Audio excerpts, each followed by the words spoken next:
This video will help you sleep and relax. But before we begin, I would like to know which city you're from and what time you're watching this. Now, subscribe to the channel, relax, and let's begin. I still wake up sometimes with that feeling of salt water in my lungs. It's been over 20 years now, but January 2003 changed everything for me. My name is Emily Goodwin. I was a local reporter for the Port Townsend Gazette back then. I'd built a reputation covering environmental stories and local mysteries, nothing that would ever make national headlines, but I was good at my job. I had sources all over town, from fishermen to park rangers to the old-timers who'd been here since before Fort Worden was even a state park. It all started when I got a call from Diane at the Marine Research Center. She asked if I could come look at something they'd found washed up near Point Wilson Lighthouse. "Off the record, Emily," she said. "Just come see for yourself." When I arrived, Diane led me to a sealed container in their lab. Inside was what looked like some kind of tissue sample, about the size of my palm, grayish purple, with an oily sheen that seemed to shift colors under the fluorescent lights. "What am I looking at?" I asked. Diane shook her head. "That's the thing. We don't know.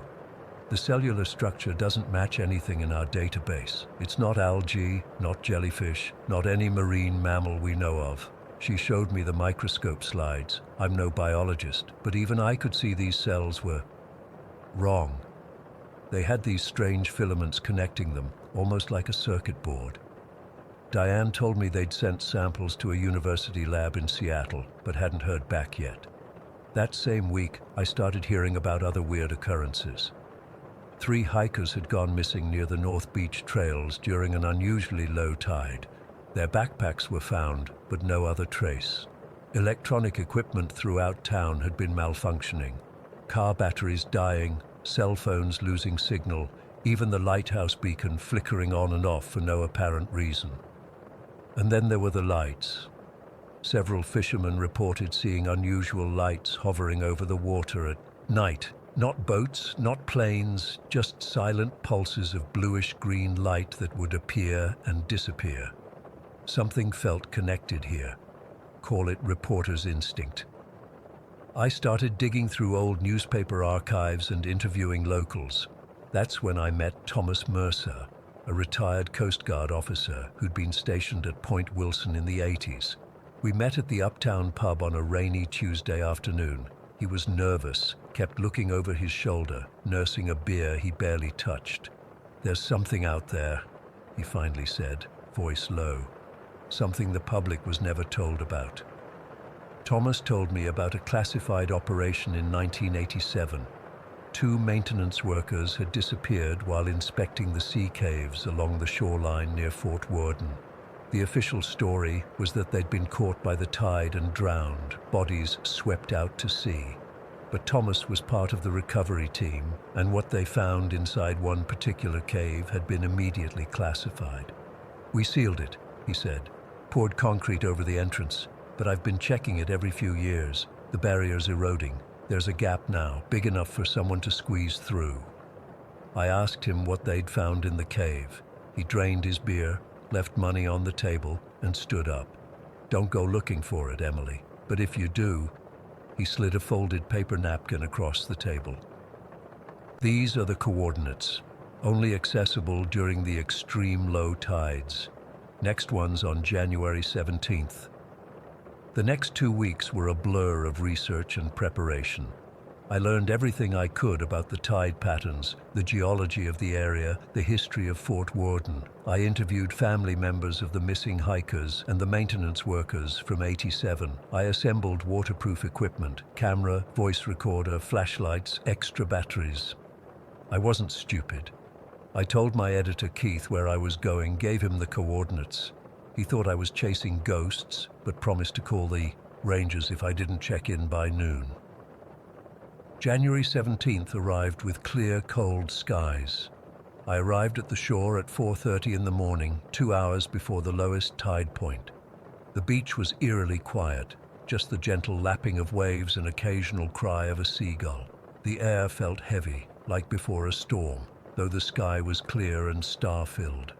I switched on my recorder as I made my way across the exposed tidal flats, the beam of my headlamp cutting through the pre-dawn darkness. "This is Emily Goodwin," I spoke into the recorder. "It's 4:45 a.m., January 17th, 2003. I'm approaching the coordinates provided by Thomas Mercer."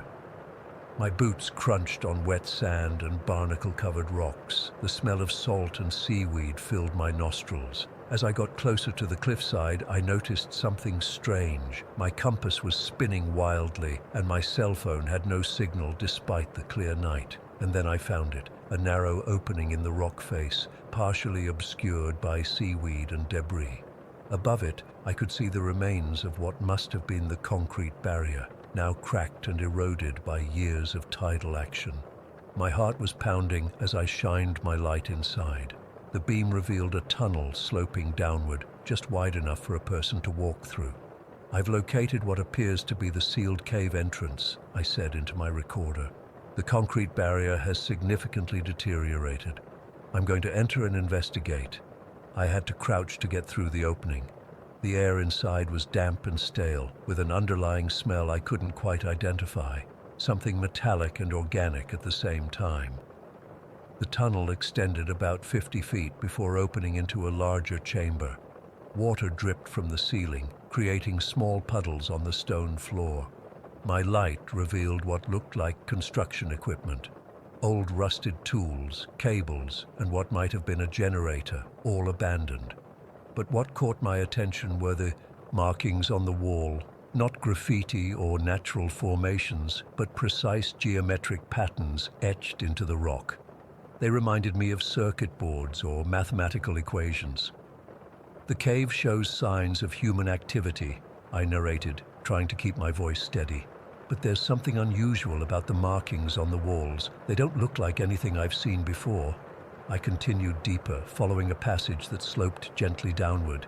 The air grew warmer, which made no sense this far underground in January. My ears popped as the pressure changed. The passage twisted and turned, and I realized I was heading not just deeper, but out, toward the ocean floor. After about 20 minutes of careful progress, the passage widened dramatically. I found myself at the edge of an enormous underground chamber, so large my light couldn't reach the far wall or ceiling. But what I could see made my blood run cold. In the center of the chamber stood a structure, a perfect cube, about 30 feet on each side, black as obsidian, but somehow wrong. It didn't reflect my light properly. It seemed to absorb it, and at the same time, it emanated a faint blue glow from within. And there were people. At least, they had once been people. Moving methodically around the cube were figures in tattered clothing, some in hiking gear, others in work uniforms, even what looked like 19th century clothing. Their movements were jerky, mechanical. When my light fell on one of them, he turned, and I had to stifle a scream. It was Michael Dawson, one of the hikers who'd disappeared just weeks earlier, but his face, his eyes were cloudy, skin gray and waxy. Parts of his body seemed fused with what looked like the same material as the cube, and where his right arm should have been, there was a twisted appendage that ended in something like a tool. "Oh my God," I whispered into the recorder. "There are people down here. One of them is Michael Dawson, but they're changed. They're working on something." As my eyes adjusted, I could see what they were doing. They were expanding the chamber, carving into the rock with those tool limbs, creating a tunnel that headed straight out toward the deep ocean. And with sickening clarity, I understood. "They're building something," I whispered, backing away slowly, expanding this chamber toward the ocean floor, making a door for whatever's on the other side of that cube. I needed to get out, to warn someone. I turned to retrace my steps, moving as quietly as possible, but my foot dislodged a stone that clattered across the chamber floor. The sound echoed, and every one of those figures stopped working and turned toward me in perfect unison. I ran, scrambling back up the passage, slipping on wet stone, scraping my hands and knees. I could hear them behind me, not running but moving with deliberate, steady purpose. My flashlight beam bounced wildly off the walls as I fled, my breath coming in ragged gasps. But when I reached the first chamber with the abandoned equipment, I realized with horror that the tide had turned. Water was already seeping through the entrance, faster than it should have been possible. In minutes, the exit would be completely submerged. "The tide's coming in too fast," I panted into the recorder. "Something's wrong. The water shouldn't be rising this quickly." I had a choice: try to swim out or hide and hope they wouldn't find me. I chose the latter, ducking behind a pile of rusted equipment. I switched off my flashlight and tried to control my breathing. Minutes passed. I could hear the steady splash of water rising around my ankles, and then the sound of those things entering the chamber. They moved through the water without hesitation, searching methodically. A beam of light, not mine, swept across the chamber. One of them had a flashlight. The beam passed over my hiding spot once, twice, then stopped directly on me. I looked up to see what had once been a young woman in a Coast Guard uniform. Her name tag was still visible: Martinez. Half her face was normal, the other half transformed into that same grayish material. Her eyes were milky, but somehow I knew she could see me perfectly. She raised what had once been her hand, now a twisted appendage ending in what looked like a communication device. She spoke into it, but the voice that came out wasn't human. It was flat, emotionless, with a strange flanging quality. "Subject located. Return to central chamber for processing." I bolted, splashing through the now knee-deep water toward the exit. The cold January sea hit me like a physical blow as I dove through the opening, but I didn't care. I swam with every ounce of strength I had, lungs burning, away from the shore and toward the open water where I hoped I could circle back to safety. Something grabbed my ankle. I kicked frantically but was pulled backward, back toward the cave entrance. Water filled my mouth as I tried to scream. The last thing I remember was being dragged back through the opening, seeing the early morning light fade above me as I was pulled down into the darkness. Then, nothing. A void. I woke up on the beach. The sun was high. It must have been midday. My clothes were dry. My equipment was gone. There was no sign of the cave entrance, just solid rock face where it had been. If not for the sand in my hair and the raw scrapes on my hands and knees, I might have thought I'd imagined the whole thing. I staggered to my feet and made my way back to my car. Everything felt wrong, colors too bright, sounds too sharp. My body moved as if on autopilot. I drove home in a daze. I should have gone to the police, to my editor, to someone, but something stopped me. A voice in my head, not my own, telling me to wait, to listen, to prepare. I spent the evening transcribing my recordings, writing everything down. I packed the notebook, recorder, and memory cards into my waterproof equipment case and hid it near the old bunkers, where I knew geological surveys were scheduled in the coming years. Then I drove back to Point Wilson as the sun was setting. The tide was fully in now, the cave entrance deep underwater. I stood at the shore watching the waves, feeling a strange pull toward the water. The voice in my head was clearer now, not words exactly, but images, knowledge. The cube had been there for millennia. The door was almost complete. They needed me to help finish it. I understood then that Emily Goodwin was already gone. What walked back to the car wearing her body wasn't entirely her anymore. Part of me remained aware, screaming inside a mind that was no longer fully my own. I drove to the state park entrance and parked my car. I left the keys in the ignition, my wallet on the seat.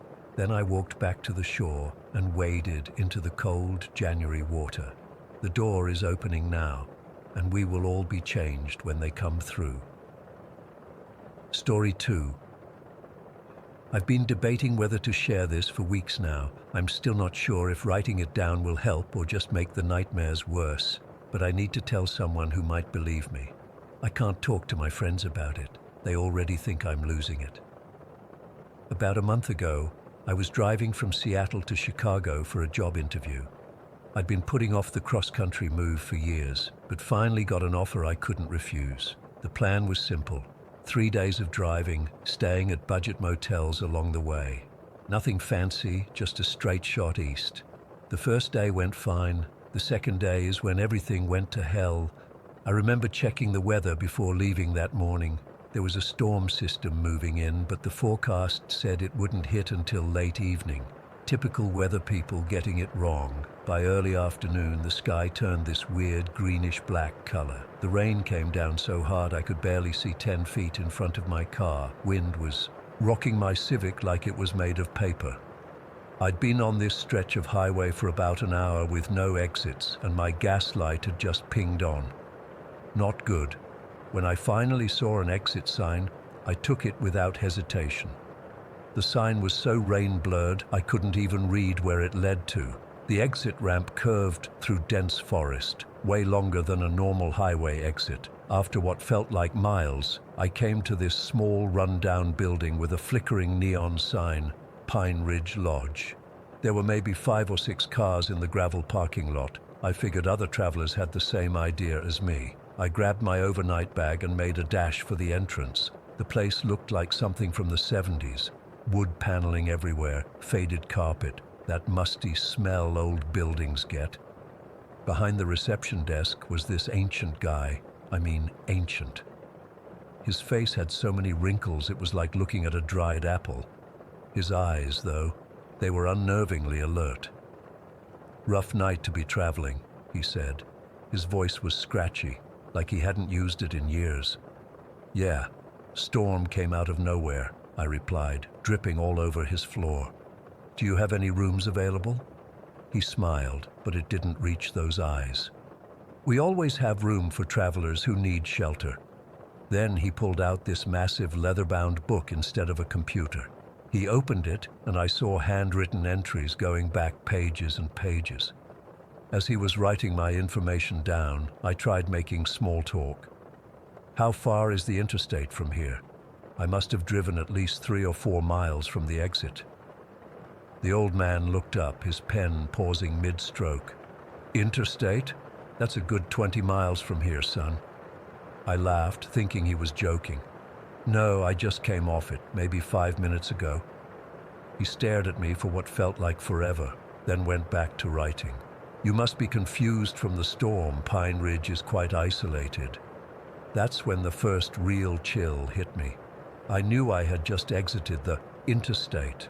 There's no way I drove 20 miles without noticing. He handed me a physical key, not a key card, with a wooden tag labeled Room 7 and pointed me toward a hallway. "Dining room serves until 9. Phone in your room if you need anything." As I turned to go, a woman burst through the front door, soaking wet and frantic. She was maybe in her 30s, blonde hair plastered to her head from the rain. "Is there any cell service here?" she asked, her voice shaking. She was clutching her phone, tapping the screen desperately. The old man just shook his head. "Lines are probably down from the storm. They'll be back by morning." I noticed a dark stain on her cream-colored blouse. At first I thought it was just rain, but it looked more like, I don't know, maybe oil or something. It didn't look right. She caught me staring and turned away quickly, moving toward the lobby's worn-out couch. I headed to my room, trying to shake off the weird feeling creeping up my spine. Room 7 was basic. Queen bed, bathroom, small desk, ancient TV. The window looked out onto dense forest. No sign of any highway, which made no sense. I tried the bedside phone just to check if it worked. When I picked up the receiver, there was no dial tone, just this soft sound that almost sounded like breathing. I hung up immediately. I decided to head to the dining room early. As I was locking my door, I saw the blonde woman from earlier at the end of the hallway. She was just standing there, staring at me. When our eyes met, she quickly looked around, then whispered, "They won't let us leave." Before I could respond, she disappeared around the corner. The dining room was a large space with maybe a dozen tables, but only 3 were occupied. There was a middle-aged couple sitting in silence, not eating, just staring at their plates. At another table sat a large man in a trucker cap, looking out the window at the storm. No sign of the blonde woman. A server approached my table. A young guy, maybe early 20s. His hands were shaking so bad he sloshed water over the rim of the glass he brought me. "Not many guests tonight," I said, trying to sound casual. He nodded, avoiding eye contact. "Just you folks who made it in before dark. Is there another way back to the interstate? The clerk said it's 20 miles away, but I swear I just came from there." The server froze. "There's no exit anymore," he whispered, then quickly added, "I mean not in this weather. Roads are probably flooded." He practically ran back to the kitchen after taking my order. I barely touched my food. The steak tasted off, and the vegetables were mushy. The whole time I couldn't shake the feeling of being watched. The couple never spoke, never even looked at each other. The truck driver just kept staring out the window, even though it was pitch black outside now. Back in my room, I tried watching TV, but all I got was static. I tried calling the front desk, but the phone still had that breathing sound instead of a dial tone. I double-checked my cell. No service, as expected. I must have fallen asleep eventually because I woke up suddenly to the sound of knocking. The bedside clock read 3:17 a.m. The knocking came again, soft but urgent. When I opened the door, the hallway was empty except for a folded piece of paper on the floor. The note was scrawled in shaky handwriting. "They take one each night. We need to leave now." I stood in the doorway, heart pounding. The hallway was dead silent. Room 3, which I remembered had a light on earlier when I passed it, was now dark. I walked down to it, not even sure why. The door was slightly ajar. I shouldn't have looked inside. I really shouldn't have. The room was empty, but the bed was a mess. Sheets torn off, lamp knocked over, and there was that same dark stain I'd seen on the blonde woman's blouse, now streaked across the wall nearest the bed. I ran back to my room, threw my stuff in my bag, and headed for the exit. The reception desk was empty. The leather book was still there, open to a page with my name. Above it were dozens of crossed-out names. Next to mine was the name Elaine Morris, room 3. I found a side exit and burst out into the night. The storm had passed, and the sky was clear, full of stars. The parking lot now held only my car. All the others were gone. As I rushed to my Honda, I glanced back at the building. In the moonlight, I could now clearly read the sign I'd missed in the rain. Pine Ridge Memorial Lodge, Estuf, 1954-1987. My hands were shaking so bad I could barely get the key in the ignition. I peeled out of there, not caring which direction I went as long as it was away from that place. The road I followed was cracked, with weeds growing through it. It eventually led to what looked like an abandoned highway. Faded lines, broken pavement, no signs. I drove until sunrise, finally coming to a small town. I pulled into a gas station, nearly out of fuel. The attendant, an older guy with a weathered face, looked surprised to see me. "Where'd you come from this early?" he asked. "I was staying at Pine Ridge Lodge," I said, still shaken. The color drained from his face. "That's not funny, mister. I'm not joking. I stayed there last night." He shook his head. "Pine Ridge burned down in 1987, killed everyone inside. They never rebuilt it." I tried to argue, but he just pointed to a local newspaper framed on the wall. The headline read, "Pine Ridge Lodge Fire Claims 23 Lives." The date was October 1987. As I was paying for gas, my phone suddenly buzzed. Service was back. I had a news alert. Remains finally recovered from 1987 Pine Ridge Lodge Fire. I opened the article with trembling fingers. They'd found human remains during a recent forest clearing operation. The article included photos of the victims based on ID records from the time. I dropped my phone when I saw them. The middle-aged couple, the truck driver, the young server, the old receptionist, and a woman named Elaine Morris. The same people I'd seen last night. I've checked into therapy since then. I've researched the history of that area. Turns out they had planned to build an interstate through there in the late 80s, but cancelled it after the lodge fire. My GPS had somehow routed me onto a proposed interstate development, cancelled in 1987. I still don't sleep well. Sometimes my phone makes that breathing sound, even when no calls are coming through. And I keep thinking about what the server said. There's no exit anymore. I don't know what happened that night. I don't know why they let me leave when they kept delaying. All I know is that somewhere out there, down an exit that shouldn't exist, Pine Ridge Lodge is still accepting guests, and not all of them check out. Story 3. I've been debating whether to post this for weeks now. Part of me just wants to forget everything that happened, but my therapist thinks getting it all out might help. So here goes. I'm in my final year studying psychology at a small university in Pennsylvania. It's the kind of campus where everyone sort of knows each other, or at least recognizes familiar faces. That's what made everything so much worse. The feeling that I should have been safe here. It all started about 3 months ago. I was at the library, deep into research for my thesis on trauma response. It was around 9 in the evening, that quiet time when most students have either gone home or found their spot to camp out for the night. I remember having this sudden, overwhelming feeling of being watched. You know that sensation? The prickling on the back of your neck that makes you want to turn around? When I did look up, I didn't see anyone obviously staring.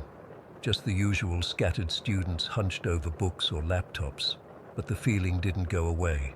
I tried to focus on my work but couldn't shake it, so I packed up early and practically ran back to my dorm. I chalked it up to being tired or stressed about deadlines. But the next day in my advanced psychopathology class, I felt it again. And the day after that in the cafeteria, that creeping sensation of eyes following me wherever I went. I started noticing weird things. People would look away too quickly when I glanced in their direction. Sometimes I'd catch glimpses of someone who seemed to be wherever I was, in the background of the student center, across the quad, in the corner of the library. But whenever I tried to get a better look, they'd disappear into the crowd or around a corner. One night, about a week after it all started, I was walking back from a study group around 8 p.m.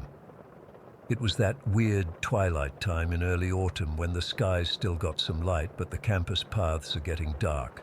I took the shortcut past the student center, and that's when I saw him clearly for the first time. He was standing under one of the lampposts, not even pretending to be doing anything else, just watching me.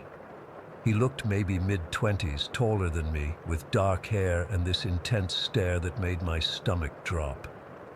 The worst part was that when he saw me notice him, he didn't look away or act embarrassed. He just kept staring. I walked faster, called my roommate Jenna, and stayed on the phone with her until I got back to our dorm. That night, I got the first message. It popped up on Instagram from an account with no profile picture and a random string of letters and numbers as the username. "You looked beautiful in that blue sweater today. The way you twirl your hair when you're concentrating is adorable." I felt sick. I hadn't posted anything about what I was wearing that day. No pictures, no mentions of being in the library, nothing. I immediately blocked the account and set all my socials to private, hands shaking the whole time. The next morning, I went to campus security. The officer was nice enough, took down all the details, but I could tell she wasn't overly concerned. "Unfortunately, we get a lot of reports like this," she said. "Keep a record of any further contact, avoid being alone at night, and let us know if anything escalates." I felt like I was carrying this invisible weight everywhere I went.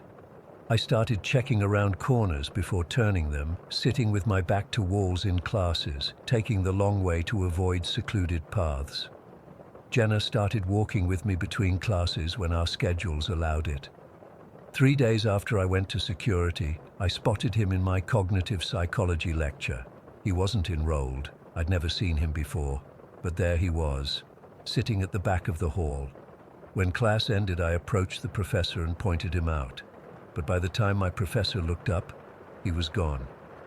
The messages kept coming, from new accounts each time. "I love how you organized your notes by color today. That conversation you had with Professor Davis about trauma patterns was fascinating. You should wear your hair down more often."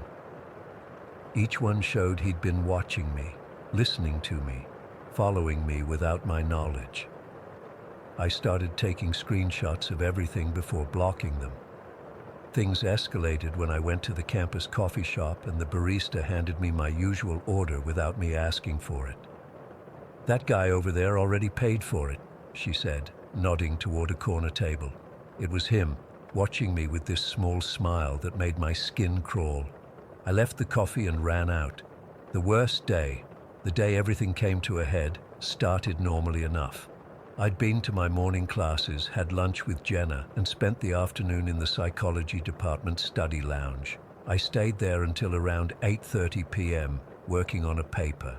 The walk back to my dorm normally took about 12 minutes. That night, I kept looking over my shoulder every few seconds, jumping at shadows and the normal campus noises. I'd stopped listening to music while, walking weeks ago, couldn't risk not hearing someone approach. When I finally reached my dorm building, I felt that familiar flood of relief. I swiped my keycard, stepped into the warmly lit hallway, and froze. He was there, leaning against the wall next to the elevator, scrolling through his phone like he belonged there. My heart slammed against my ribcage. The stairwell door was on the other side of him, and the exit behind me would lock automatically if I ran back out. I was trapped. He looked up and smiled. "Rachel," he said, and hearing my name in his mouth made me want to throw up. "I've been waiting to talk to you." He took a step toward me. "I'm not going to hurt you. I just want to get to know you better. We have so much in common." I clutched my keys between my fingers like I'd learned in a self-defense article and backed toward the door. "Stay away from me. I've reported you to campus security and the police." He laughed, actually laughed, and said, "They can't keep me from seeing you. No one understands our connection." Just then, the elevator dinged and a group of students poured out. I seized the moment of distraction to dash past him and sprint up the stairs to my floor. My hands were shaking so badly I could barely get my key in the door. Jenna took one look at my face when I burst in and immediately knew something was wrong. I told her everything between gasping sobs.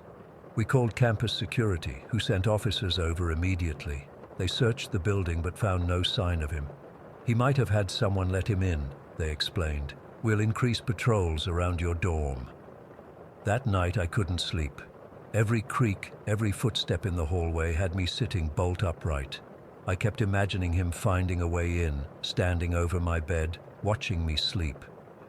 The next morning, I went straight to the actual police station and filed a formal report. The officer who took my statement seemed to take it more seriously than campus security had. "What you're describing is stalking," she said. "It's a crime, and we're going to help you."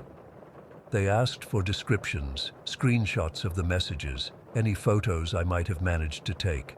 I hadn't gotten any clear pictures of him, something I kicked myself for. The officer helped me fill out paperwork for a temporary restraining order, though she explained they'd need to identify him first for it to be enforceable. On my way back to campus, I stopped at a coffee shop off campus, thinking I'd be safer away from my usual spots. I'd just ordered when I spotted him, 2 people behind me in line. Our eyes met, and for a split second, neither of us moved. Then I ran, abandoning my order and nearly knocking over an elderly woman in my rush to get out. I ran 6 blocks before ducking into a bookstore where I hid in the back section, calling Jenna in tears. She came to pick me up in her car, and we went straight back to the police station. After that day, something in me snapped. I was tired of running, tired of being afraid. I contacted a therapist who specialized in trauma and stalking victims. I signed up for a self-defense class. I reached out to advocacy groups online and found resources I didn't know existed. The university finally took action too, increasing security camera coverage and instituting guest check-in policies at all dorms. They assigned me a campus escort for evening classes and offered to let me complete some coursework remotely. About 2 weeks after the coffee shop incident, I saw him again on campus. This time, instead of running, I stood my ground, surrounded by friends I'd asked to be with me. Looking directly at him, I said loudly enough for everyone nearby to hear, "I don't know you. I don't want to know you. I've reported you to the police, and I have witnesses right now. Stay away from me." His face changed, the confidence slipping for the first time, and he backed away, disappearing into a crowd of students. 3 days later, the police called. They'd identified him based on the description and campus security footage. He wasn't even a student, just someone who had seen me at a psychology department open house months earlier and became fixated. They served him with the restraining order the same day. It's been a month now since I last saw him. The messages have stopped. Sometimes I still feel like I'm being watched, but my therapist says that's normal after what I went through, that the hypervigilance will take time to fade. I still carry pepper spray. I still check the back seat of my car before getting in. I still have nightmares where he's standing in the corner of my room, just watching. But I'm reclaiming my life bit by bit. I'm using what I've learned in my psychology studies to understand my own trauma responses. I've started a support group for stalking victims on campus that's already helped 3 other students come forward with their own stories. The fear doesn't control me anymore, but sometimes, when I'm walking alone at night, I still feel those eyes on me, and I wonder if he's still out there, watching from the shadows, waiting. Story 4. I've been driving trucks for 26 years. I've seen just about everything you can imagine on the highways of America. Accidents, wildlife, weird hitchhikers, you name it. But what happened to me on Kentucky State Route 17 back in October of 2013 still gives me nightmares. I've never told this story publicly before. Honestly, I'm not sure anyone would believe me. My name is Frank Mercer. I'm from Roanoke, and I've been running the same route through the Appalachians for almost a decade. It's beautiful country, especially in the fall when the leaves change. I know every curve, every stop, every radio dead zone. Or at least I thought I did. That Monday, October 28th, started like any other. I had a full load headed to Louisville, left around 4 in the morning to beat traffic. Weather was decent, a little drizzle, but nothing to worry about. I'd made good time and was cutting through the eastern Kentucky mountains by late afternoon. I remember checking my watch around 5:30 and thinking I might actually get to my stop early enough to catch the football game. The first weird thing I noticed was the radio. I always keep my CB on, partly for traffic updates and partly just for company on the long hauls. Around 6, as the sun was setting behind the mountains, the usual chatter started breaking up. At first, I figured it was just the mountains interfering with the signal. Happens all the time. But then the static cleared and I started picking up something else. It's hard to describe the sound. It wasn't a voice exactly. More like a low hum that would rise and fall in a pattern. Almost like it was trying to be speech, but couldn't quite manage it. I fiddled with the dial trying to get back to normal channels, but that sound just kept bleeding through. I remember thinking it was strange, but not alarming. Electronic equipment acts up sometimes, especially in remote areas. I actually wrote in my logbook about it. Unusual broadcast coming through radio. We'll investigate frequency source. Looking back, I wish I'd just turned the damn thing off. As I drove deeper into the mountains, the drizzle turned into a steady rain. The road got slick and visibility wasn't great. Route 17 is already tricky. Locals call it Road 17, with its tight curves and steep drops. Add in the rain and fading light, and you've got to stay focused. But that sound on the radio was becoming harder to ignore. It had a rhythm to it now, almost hypnotic. I found myself straining to make sense of it. That's when I noticed the fog. It wasn't normal fog, rising up from the valleys. This was different. Patches of it hanging in the air like it was suspended there. And it wasn't white or grey like regular fog. It had a faint amber tint to it, visible even in the dimming light. I slowed down, clicking on my hazards automatically. Trucking 101. When visibility drops, you don't take chances. I made my first stop around 6:45, pulling onto the shoulder where the road widened a bit. I needed to check my map, and frankly, I wanted a break from that weird noise on the radio. I shut off the engine and the cab went quiet, except for the patter of rain on the roof. I remember sitting there, map open on the steering wheel, when I got this feeling like I was being watched. Now, I'm not a jumpy person, But something made me look up at my side mirror, and I swear to God I saw something standing at the tree line, maybe 50 feet back from the road. The rain and poor light made it hard to make out clearly, but it looked tall, unnaturally tall, and thin like a tree trunk with limbs. I blinked, and whatever it was gone. I told myself it was just my eyes playing tricks, a tree branch moving in the wind. But my heart was racing. I started up the truck and pulled back onto the road, faster than I should have given the conditions. The radio came back on with that same strange hum, but now it seemed more urgent somehow, the pattern changing, speeding up. The next 20 minutes or so are a bit foggy in my memory. I know I was driving, focused on the wet road ahead, but it's like my mind was somewhere else. I remember checking the clock on my dash at one point and being surprised that it was already 7:20. It felt like only a few minutes had passed since my stop. That's when things really started to get strange. The patches of amber fog were more frequent now, and as I drove through them, my headlights seemed to dim, like the fog was somehow absorbing the light. My phone, which had been charging on the dash, suddenly died. The screen just went black, even though it had been at almost full battery. And then I saw it again. That figure. This time it was standing right at the edge of the road ahead, tall and impossibly thin. My headlights caught it for just a second before I swerved instinctively. What haunts me most was its face, or what should have been a face. It looked unfinished is the only word I can think of. Like clay that someone had started to mold but never completed. I swerved hard enough that I felt the truck tires slip on the wet asphalt. For a terrifying moment, I thought I was going to jackknife or go over the edge. I managed to straighten out, but my heart was pounding so hard I could feel it in my throat. I looked in my mirrors but saw nothing behind me. The radio hum had changed again, becoming more like pulses now, faster and more intense, and I started to notice that every time the sound peaked, the amber fog would thicken around the truck. It was like the two were connected somehow. I decided to turn off the dash cam.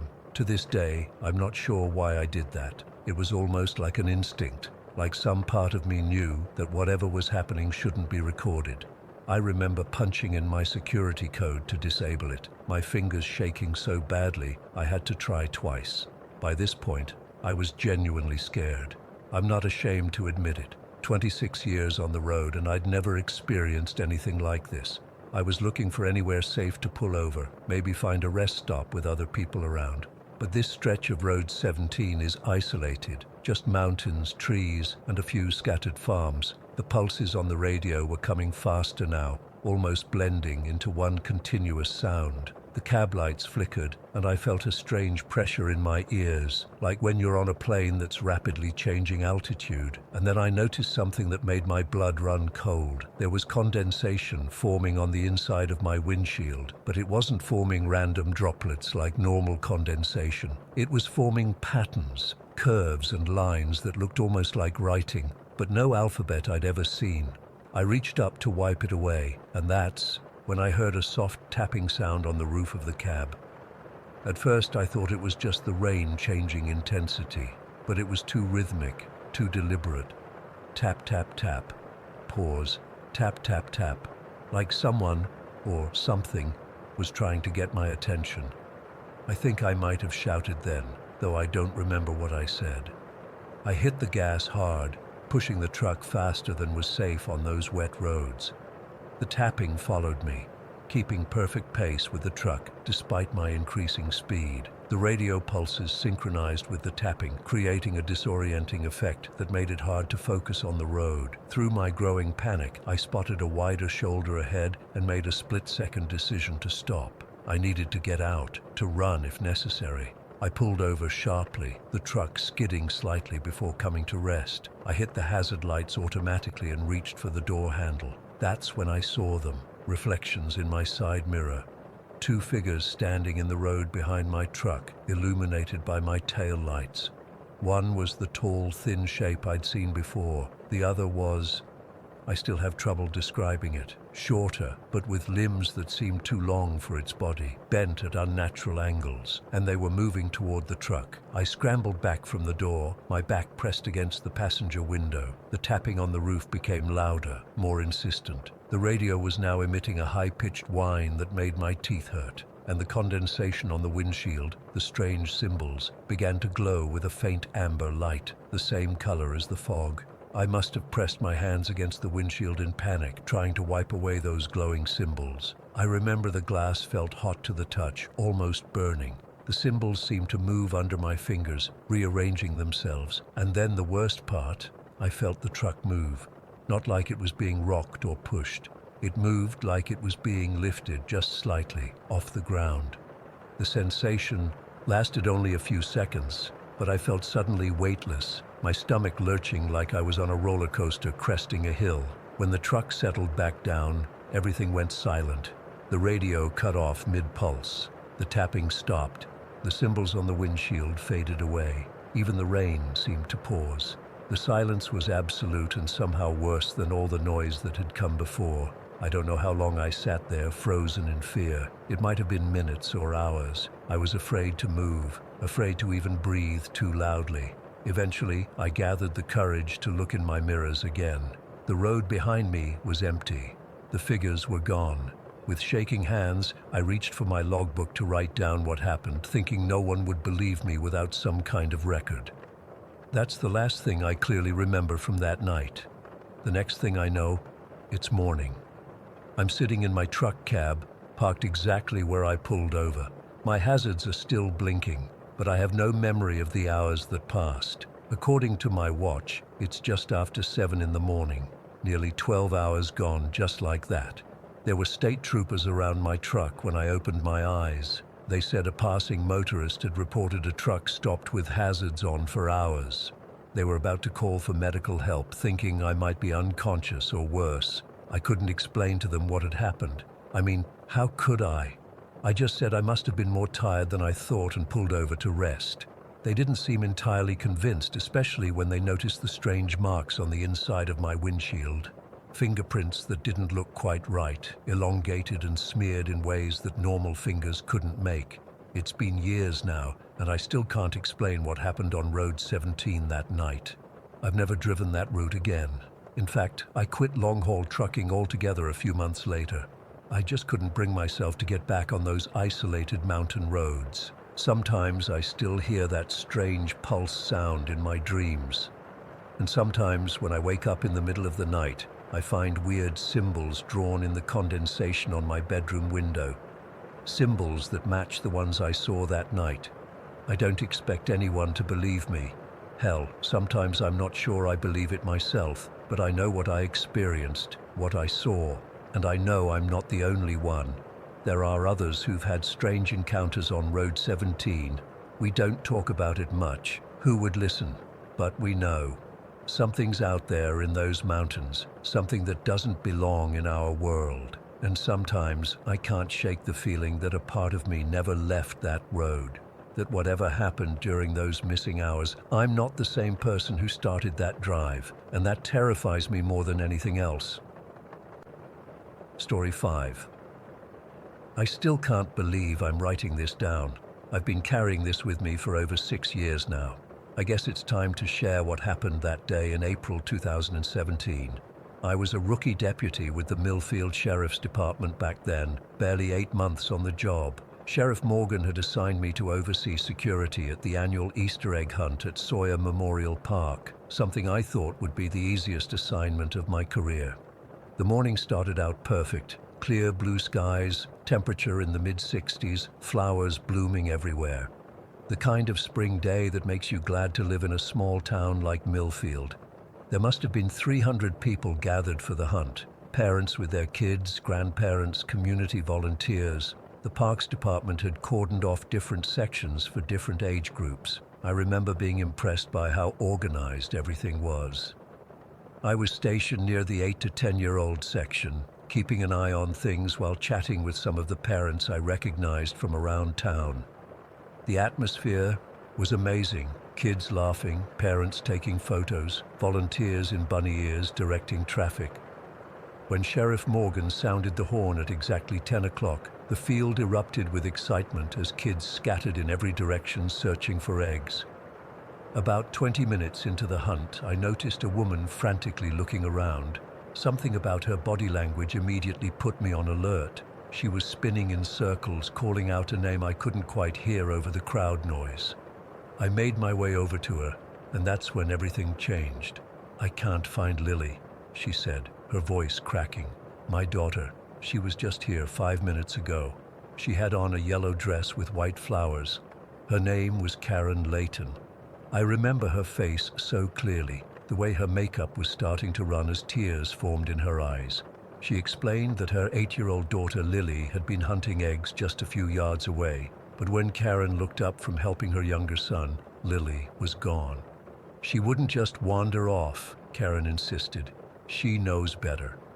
I immediately radioed Sheriff Morgan and initiated our missing child protocol. Within minutes, we had park volunteers at all exits, checking vehicles, while deputies began a systematic sweep of the area. I stayed with Karen, gathering information about Lily, what she was wearing, what her basket looked like, if she might have gone off with friends. The thing that still haunts me is how quickly a celebration can turn into a nightmare. As word spread, the mood in the park transformed completely. Parents clutched their children closer. The laughter stopped. Easter baskets lay abandoned on the grass as everyone joined the search, calling Lily's name. 2 hours in, we had searched every bathroom, every building, every thicket in the park. No sign of Lily. Sheriff Morgan called in K9 units from the county, and I'll never forget the sick feeling in my stomach when the dogs kept losing her scent at the parking lot. The implication was clear: she might have left in a vehicle. By afternoon, we had thermal imaging drones flying over the surrounding woods, state police blocking roads out of town, and an amber alert blasting across 3 counties. The command center we set up in the park pavilion was chaos: ringing phones, parents offering to help, media starting to arrive. I was tasked with interviewing park employees and volunteers who had been working that day. That's when I first met Ray Mercer. He was sweeping up discarded egg wrappers near the pavilion, wearing the standard Parks Department khaki uniform, mid-60s, gray hair under a department cap, wire-rimmed glasses. He seemed genuinely concerned when I interviewed him, mentioned seeing Lily earlier, hunting eggs like all the others, but claimed he hadn't noticed anything unusual. "Such a shame on Easter," he said, shaking his head. "I've been setting up for this hunt for weeks. Kids love finding the eggs I hide." Something felt off about him, but I couldn't put my finger on it. He was just too calm. Everyone else was frantic, but he kept methodically cleaning as we talked. I made a note of it, but moved on to other interviews. Around 4 in the afternoon, one of the volunteer search teams found something that made my blood run cold. About a quarter-mile beyond the hunt boundaries, past a creek bed where kids weren't supposed to go, they discovered Lily's Easter basket partially buried under some leaves. It was distinctive, woven with purple ribbon, and her name embroidered on the side. Next to it were adult-sized shoe prints in the soft soil. This was no longer a case of a wandering child. Someone had taken Lily. The next 12 hours were a blur of activity. Sheriff Morgan called in the FBI's child abduction team. We conducted door-to-door searches of neighborhoods near the park. I remember driving home at 2 in the morning to shower and change, too wired to sleep. The image of that half-buried basket burned into my brain. When I got back to the station at 4:30, everything had changed again. An anonymous call had come in around 3. A man claiming he had seen unusual activity at an old hunting cabin about 6 miles from the park. He wouldn't give his name, just coordinates. Said he was afraid to get involved. Sheriff Morgan assembled a tactical team. I wasn't supposed to go, too inexperienced, but I begged him to let me come along. The drive to that cabin was the longest 20 minutes of my life. Dawn was just breaking as we approached, a dilapidated wooden structure barely visible through the trees. It looked abandoned, windows boarded up, roof partially collapsed. We surrounded the place, weapons drawn. When we breached the door, the cabin appeared empty. Just a table, a chair, a wood stove. But something felt wrong. The floor was too clean compared to the dusty shelves. Sheriff Morgan noticed it too, pointing to scuff marks near one wall. When we pulled back the ratty area rug, we found a trapdoor. Beneath it was a small space filled with children's items. Toys, backpacks, even small shoes, some of which looked decades old. According to the FBI agent, these were trophies. But no Lily. The K9 units arrived and immediately alerted to an area about 50 yards behind the cabin. There, partially hidden by brush and covered with fresh dirt, we found another door, this one leading down to what looked like an old storm cellar. I'll never forget the moment Sheriff Morgan pulled that door open. The smell hit us first, damp earth and urine. Then we heard it, a small, frightened voice calling out from the darkness below. "Is somebody there? I want my mommy." She was alive. Lily was alive. I stood guard at the entrance while Sheriff Morgan went down to get her. When he emerged carrying her tiny form wrapped in his jacket, I saw she was pale, dehydrated, and terrified, but physically unharmed. The look of relief on her face when she saw the sunlight is something I'll carry with me forever. At the hospital, once Lily was stabilized and reunited with her parents, she was able to tell us what happened. A park worker she called Mr. Ray had approached her during the hunt, telling her he knew where a special golden egg was hidden, one that would win her a big prize. He seemed nice and was wearing a park's uniform, so she followed him. Once they were away from the crowd, he grabbed her and forced her into a maintenance truck. The description matched Ray Mercer perfectly. The FBI team went to Mercer's home, a small rental on the edge of town where he'd lived for about 10 months. What they found inside was the stuff of nightmares. One entire wall was covered with children's drawings, carefully preserved and dated back to 1985. In his workshop, they discovered dozens of ornate, handcrafted Easter eggs alongside newspaper clippings about Easter events in towns across the country. But Mercer was gone, vanished. The investigation that followed revealed the true horror. Raymond Mercer wasn't just a child abductor, he was a predator who had been operating for decades.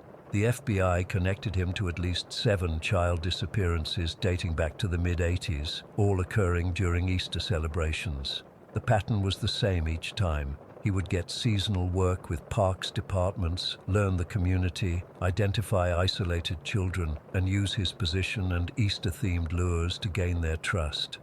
Not all of those children were found alive like Lily. What makes me sick is how easily he blended in. He worked for our parks department for nearly a year, passed a background check, attended community events, all while planning to take a child during our Easter celebration. The most disturbing part? He's still out there. Despite a nationwide manhunt, Ray Mercer disappeared completely. The FBI believes he's changed his identity again, probably moved to another state, possibly even another country. But they're certain of one thing: his obsession with Easter won't stop. Every year when April comes around, I find myself scanning the faces of seasonal workers in parks, at malls, anywhere children gather for Easter events. I look for that calm, helpful older man with the wire-rimmed glasses. I wonder if he's watching, planning, waiting for his next opportunity. I left law enforcement after that case. Couldn't handle it anymore, but I still volunteer with missing children's organizations, still give talks at schools about stranger danger, still wake up in cold sweats, remembering the smell of that cellar and the small voice calling from the darkness. Lily is 15 now. I check in with her family occasionally. She's doing okay, all things considered, but she doesn't participate in Easter celebrations anymore. Neither do I, because we both know the Easter man is still out there, crafting his eggs, drawing children away from safety, with promises of golden treasures. And somewhere, some small town is hiring seasonal help for their parks department, not knowing what kind of monster they're welcoming into their community. That day changed everything I thought I knew about safety, about community, about evil hiding in plain sight. I keep thinking about what Mercer said to me during our brief interview. Kids love finding the eggs I hide. They weren't just eggs he was hiding, and I missed it completely. Story 6. I've been sitting here for hours trying to figure out how to write this down. My hands are still shaking as I type this. I need to get this out there because I don't know who else to tell or who would even believe me. This happened 3 days ago and I haven't slept properly since. I'm a sales rep for a medical equipment company based in Ohio. My job involves a lot of driving between client meetings, and I've always prided myself on my sense of direction. I can usually find my way around without GPS in most major cities I visit regularly. My friends joke that I'm like a human compass. Well, that confidence is completely shattered now. Last Tuesday, I was driving back from a meeting in Philadelphia, heading west on Interstate 76 toward Pittsburgh. It was around 4 in the afternoon, good weather, nothing unusual. Traffic was flowing well until I saw those orange construction signs about 2 miles ahead. You know the ones. Roadwork ahead, and then detour next exit. There was a guy in an orange vest waving traffic off at exit 173. Nothing seemed weird about it. Construction happens all the time. He pointed toward a state route that paralleled the interstate, and I figured it would merge back on after a few miles. I even remember thinking it might be a nice change of scenery from the highway. The detour started normally enough. 2-lane road, some farmland, then gradually more trees. After about 15 minutes, I started getting a bit concerned when I hadn't seen any more detour signs. I kept driving, thinking I must have missed one. There were hardly any other cars, which I thought was strange for a major interstate detour. After about 25 minutes, I pulled over to check my GPS. The blue dot showed me on some unmarked road in the middle of nowhere, but the routing still worked. It showed I needed to continue another 7 miles, then take a right to get back to the interstate. So I kept going. That's when things got weird. The road narrowed and the pavement got rougher. The trees on both sides seemed to close in, creating this tunnel effect. I hadn't passed another car in at least 10 minutes. Then my GPS started glitching. The screen would freeze, then jump, then show me in completely different locations. Finally, it just lost signal completely. I wasn't panicking yet, but I was definitely annoyed. I figured I'd just keep driving until I hit a main road or saw a sign. After about 40 minutes total on this detour, I came to a crossroads. No street signs, no markers, nothing. Just 4 identical-looking roads disappearing into dense woods. The pavement had given way to gravel by this point. I sat there idling, trying to decide which way to go, when my radio suddenly crackled to life. I hadn't even been listening to it. It just came on by itself. But it wasn't music or a regular station. It was a CB radio transmission, crystal clear through my car speakers. Got a gray Honda Accord, Pennsylvania plates, at the junction of County Road 17 and Old Mill Road. Then another voice. Driver's a male, early 30s, business attire, alone in vehicle. My blood went cold. That was me. They were describing me, my car, exactly where I was sitting at that moment. I looked around frantically but couldn't see anyone, just woods in every direction. The voices continued. He's been on the route for 43 minutes. Proceed with intercept at point B if he takes the west road. I didn't think, I just reacted. I jammed the car into drive and took the East Fork, the opposite of where they mentioned. My heart was pounding so hard I could barely hear anything else. Was this some kind of robbery setup? A police sting? Nothing made sense. I accelerated down the gravel road, dust billowing behind me. The road got worse, potholes everywhere, branches scraping the sides of my car. After about 2 miles, I saw headlights in my rearview mirror. A pickup truck with a light bar on top was gaining on me fast. The radio crackled again. Subject diverted east, moving to containment pattern 3. I floored it. The Honda isn't exactly a sports car, but fear is one hell of a motivator. I was doing almost 70 on a road that should be taken at 30 max. The truck stayed behind me, not gaining but not falling back either. Up ahead, I saw what looked like vehicles blocking the road. Another truck parked sideways, and what might have been a Jeep. I was going too fast to stop safely, so I yanked the wheel hard to the right, off the road entirely. There was a dirt track there, barely visible, running into the trees. My car bounced violently as I hit it, but somehow I kept control. The truck behind me was too big to make the turn at that speed. I heard the engine roar as they braked hard, buying me precious seconds. The dirt track was brutal, branches whipping the windshield, rocks slamming against the undercarriage. I have no idea how my tires didn't blow out. After maybe half a mile of this, the track opened into a clearing, and my heart sank. It was a dead end, some kind of old quarry or gravel pit with steep walls on 3 sides. I was trapped. I killed the engine and the lights, hoping they might miss the turn. For a few moments, there was just silence and the fading daylight. Then I heard engines in the distance. They were coming. I grabbed my phone, still no signal, and my wallet, then got out of the car. There was a narrow gap between the quarry wall and the tree line, maybe just wide enough for a person to slip through. I didn't have any other options. I squeezed through the gap and found myself on what seemed like an old hiking trail. It was getting darker by the minute, but I was too afraid to use my phone's flashlight. I just kept moving away from the quarry as fast as I could. After about 10 minutes of half jogging, half stumbling through the woods, I came to a small clearing with a building, an old ranger station or fire watchtower outpost. The sign said, Rockview Ranger Station, Ducker 7, but it looked abandoned. The windows were dark, and vines grew up one wall. I heard vehicles in the distance and decided to risk it. The door was locked, but one of the windows was broken. I cleared away the glass and climbed inside. The interior was dusty, but not as abandoned as it first appeared. There was a desk with a radio setup that looked relatively modern. Maps covered one wall with red X marks on various back roads throughout the county. Some of the marks were circled in different colors with dates written next to them. When I looked closer at the most recent marks, my stomach dropped. One of the circled X's was exactly where I'd been redirected off the interstate. Today's date was written next to it. On the desk was a logbook. I flipped it open, and there it was on the last used page. Michael Benson, Gray Honda Accord, PA plate TTD 4513, Tuesday detour. My full name, my car, my license plate number. How the hell did they know who I was going to be on that road today?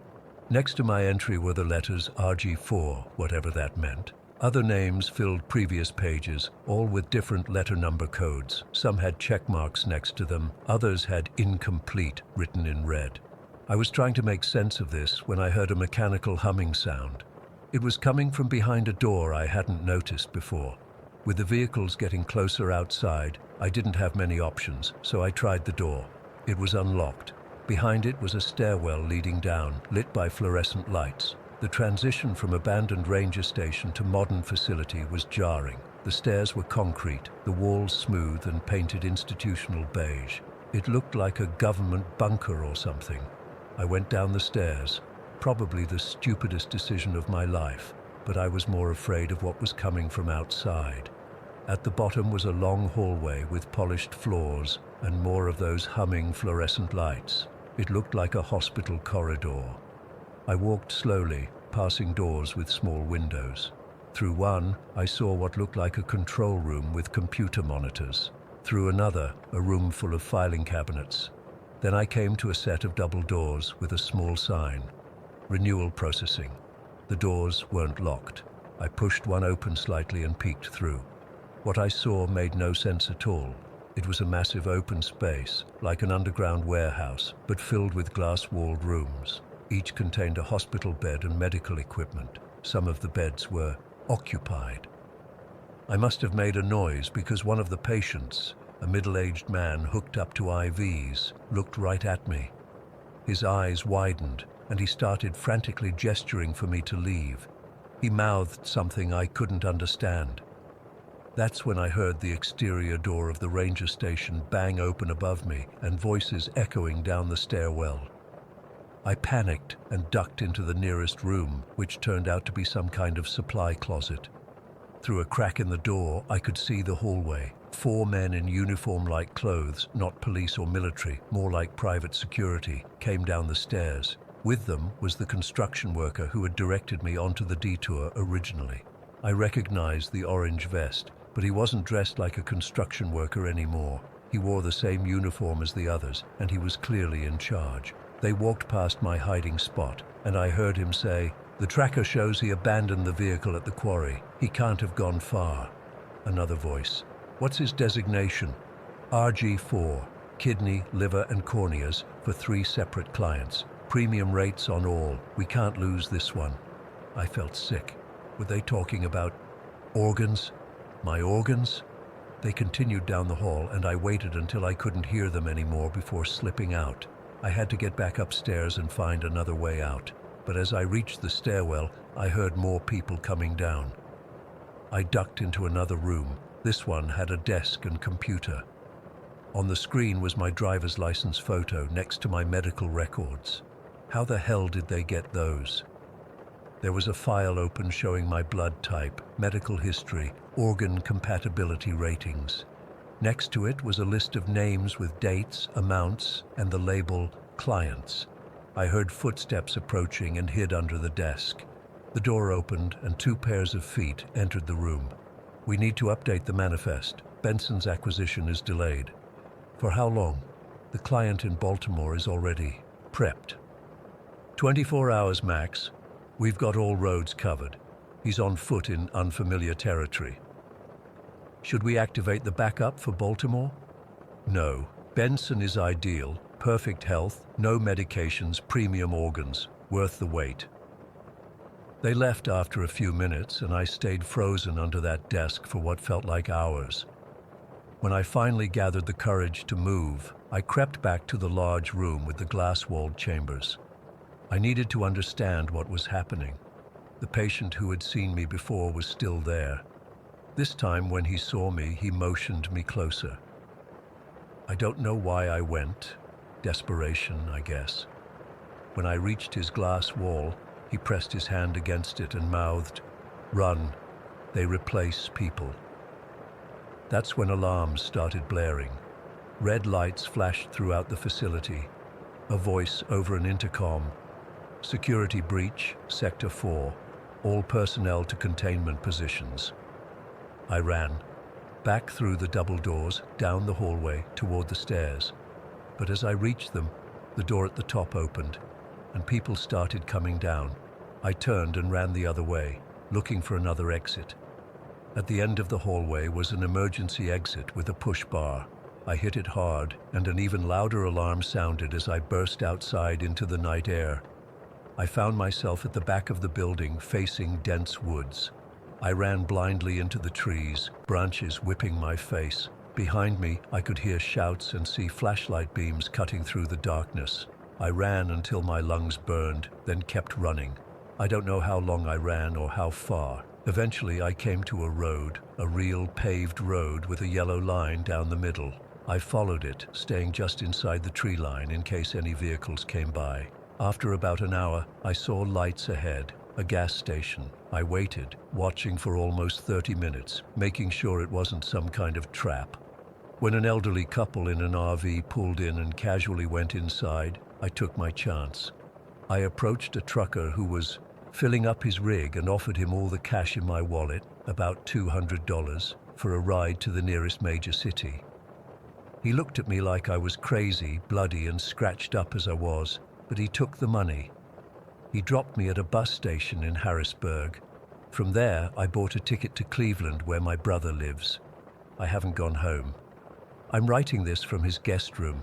I've spent the last 3 days trying to make sense of what happened. Looking up Rockview Ranger Station online yields nothing. There's no County Road 17 on any map I can find of that area. When I tried to report it to police, they took my statement but looked at me like I was on drugs. My car is still out there somewhere. I've reported it stolen, but I'm too afraid to go back and look for it. I keep thinking about what that man said through the glass. They replace people.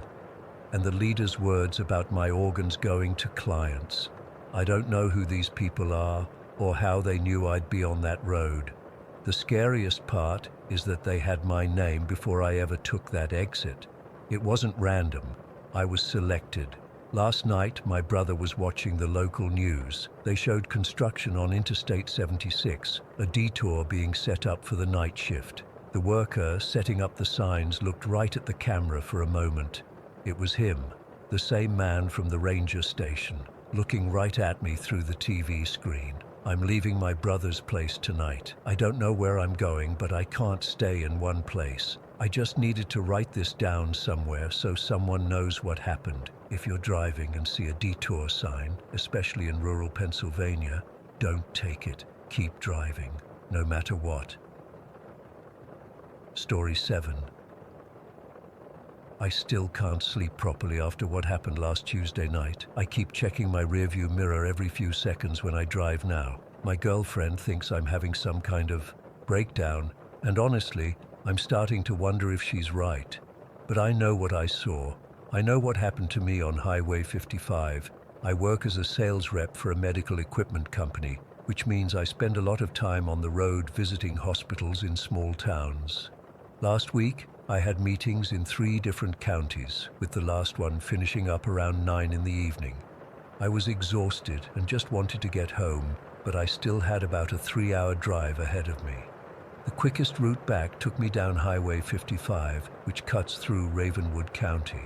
If you've never been there, it's one of those places that time forgot. Miles of dark forest, barely any streetlights, and maybe one gas station every 30 miles or so. My phone's GPS works spotty at best out there, and the radio mostly picks up static or those weird late-night religious broadcasts. It was around 11:30 when I noticed the temperature gauge on my dashboard dropping. October nights get cold in this part of the country, but this felt different. The heat in my car was cranked up, but I could see my breath fogging in front of me. That's when my headlights caught him, an elderly man standing on the shoulder with his thumb out. I've always been told never to pick up hitchhikers. My dad drilled that into me since I was a kid.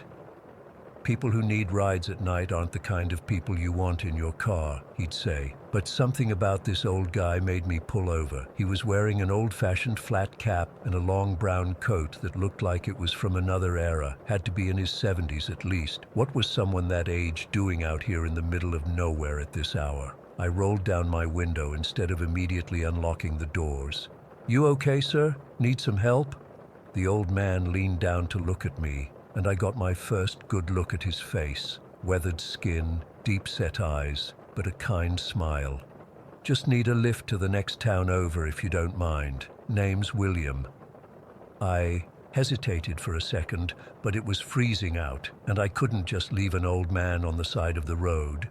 I unlocked the passenger door, and William climbed in with surprising agility for someone his age. "Appreciate this," he said, settling into the seat. "Not many folks stop these days." "No problem," I replied, pulling back onto the highway. "I'm Thomas. Where you headed exactly?" "Just up the road a ways," William said vaguely. "I'll let you know when we get close." We drove in silence for a few minutes. My car's heater was still blasting, but I couldn't shake the cold. I glanced at William, who seemed perfectly comfortable. "You from around here?" I asked, trying to make conversation. "You could say I've been in these parts for quite some time," William replied. There was something odd about his voice. It had a hollow quality to it, like he was speaking from the bottom of a well. I adjusted my rearview mirror to get a better look at the road behind us, and that's when I noticed something strange. William's reflection wasn't quite right. It seemed to flicker, like a bad TV signal, and for a split second I swear his face looked gaunt, almost skeletal. I blinked hard, thinking my tired eyes were playing tricks on me. When I looked at William directly, he appeared normal, just an old man in need of a ride, but every time I checked the mirror, his reflection seemed wrong. Sometimes it wasn't there at all, just an empty passenger seat. My knuckles were white on the steering wheel, but I tried to stay calm. There had to be a rational explanation. Maybe it was the angle of the mirror or the way the headlights from passing cars were hitting it. "So what brings you out so late?" I asked, trying to sound casual. William smiled but didn't look at me. "I'm always out at this time. Night's the only time I can travel now." I didn't know what to make of that response, but before I could ask anything else, we passed a sign that read Ravenwood County Line. Moment we crossed into Ravenwood, the radio, which had been playing low static, suddenly cranked up to full volume. A woman's voice came through clearly, repeating the same phrase over and over. "Turn back before you see her. Turn back before you see her." I nearly swerved off the road as I scrambled to turn it off. William didn't react at all, just kept staring straight ahead. "Sorry about that," I said, my heart racing. "Radio's been acting up lately." William nodded slowly. "Happens a lot on this stretch."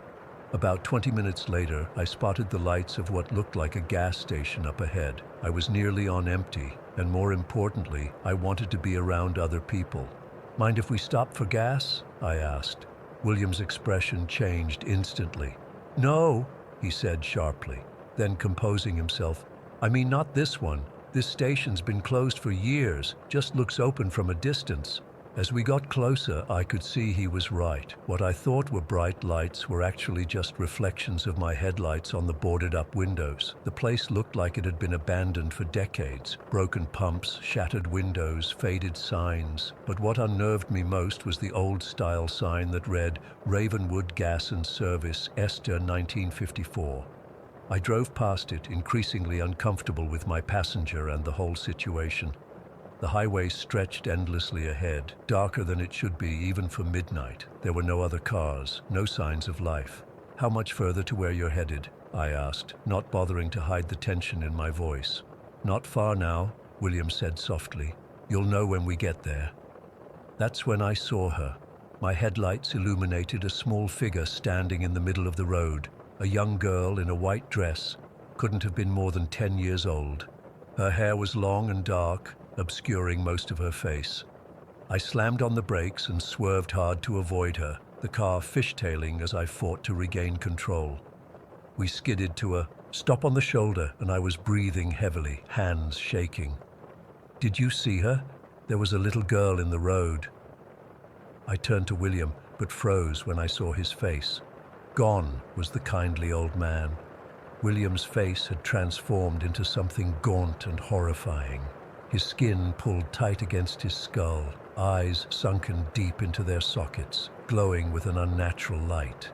His mouth opened wider than humanly possible, revealing rows of blackened teeth. "You shouldn't have seen her," he hissed, his voice no longer human. "Nobody's supposed to see her." I scrambled for the door handle, but it wouldn't budge. The temperature in the car plummeted, my breath coming out in thick clouds.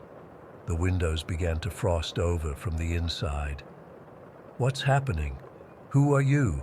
I demanded, panic overtaking me. William's form seemed to flicker between the old man I'd picked up and the nightmare sitting beside me. "I told you, my name is William. Been dead since 1973. Hit and run, right where you picked me up." I felt like I was going to be sick. This couldn't be happening. "And the girl," I whispered. "Emily, died in 1954. Her father owned that gas station back there. She wandered onto the highway one night." William's voice dropped lower. "We're all lost souls here on this stretch of road, and now you're part of it too." I looked out the windshield and realized we weren't alone. Shadowy figures lined both sides of the highway, dozens of them, just standing there, watching. Men, women, children, all with that same hollow look. Some appeared normal, others horribly disfigured, as if they'd died violently. "I don't understand," I said, my voice breaking. "You've seen us now. That means you're caught in between, like we are. Not fully here, not fully gone." William reached out a hand that passed right through my arm, sending a jolt of ice through my veins. "You'll drive this highway forever, Thomas. Sometimes you'll think you've escaped, that you've made it home. But you'll always end up back here." I closed my eyes, praying this was just a nightmare, that I'd fallen asleep at the wheel. When I opened them again, William was gone. The passenger seat was empty. The car was warm again. I was alone. I started driving, pushing my car as fast as it would go.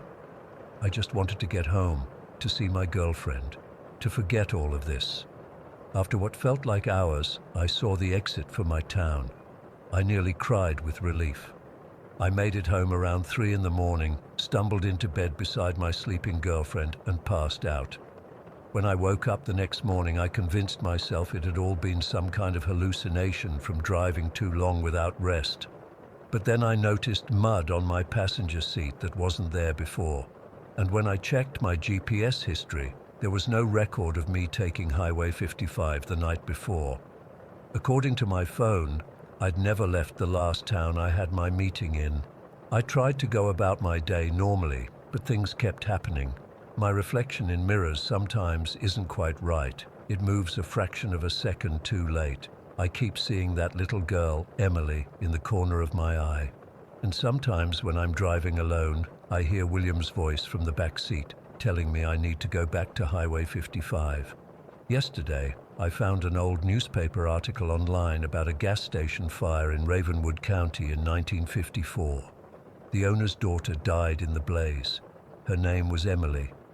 I'm writing this down because I don't know what else to do. I'm scared to drive anywhere now.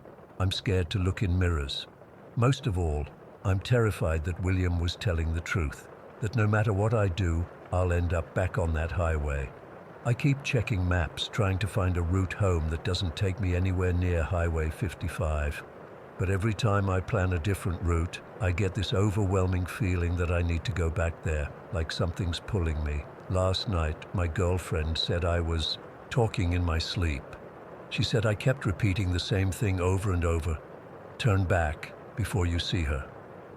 I don't know what's happening to me, but I have this horrible feeling that the next time I get in my car, no matter where I think I'm going, I'll end up on Highway 55 and William will be waiting for me.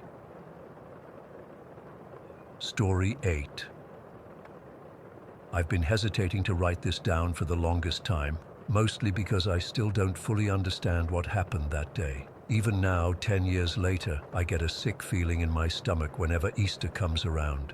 I used to love that holiday, the colors, the candy, the excitement of finding eggs. Now, I can't even look at an Easter basket without feeling nauseous. I was a volunteer coordinator for our town's annual Easter egg hunt back in 2013. Pinewood, Michigan isn't exactly a metropolis, just a quiet lakeside community where everyone knows everyone. I'd been helping organize the hunt for about 5 years by then, working alongside Sharon Harris, who ran most of our community events. That year, I had my 7-year-old son participating, so I was extra invested in making it special. We'd spent weeks preparing, buying plastic eggs, filling them with candy and small toys, and recruiting teenagers to help hide them. Sharon had this idea to add 10 special golden eggs with gift certificates from local businesses. The kids always went crazy for those. The morning of the hunt, we arrived at Lakefront Park around 6 a.m. to hide everything. It was chilly but clear, perfect Easter weather. The event started at 10, and by 9:30, the park was packed with excited kids in pastel outfits and parents sipping coffee from thermoses. My son was bouncing off the walls with excitement, and I had to remind him multiple times not to start hunting until the whistle blew. Sharon made announcements, separating the kids into age groups, toddlers in one area, elementary kids in another, and the older ones in the more challenging section near the woods. Everything seemed normal, perfect even. The whistle blew and chaos erupted, kids sprinting in all directions, parents cheering them on, baskets swinging. I was helping monitor the toddler section, making sure the little ones found eggs and nobody got trampled by enthusiastic older siblings. I remember checking my watch at 10:20 and thinking how smoothly everything was going.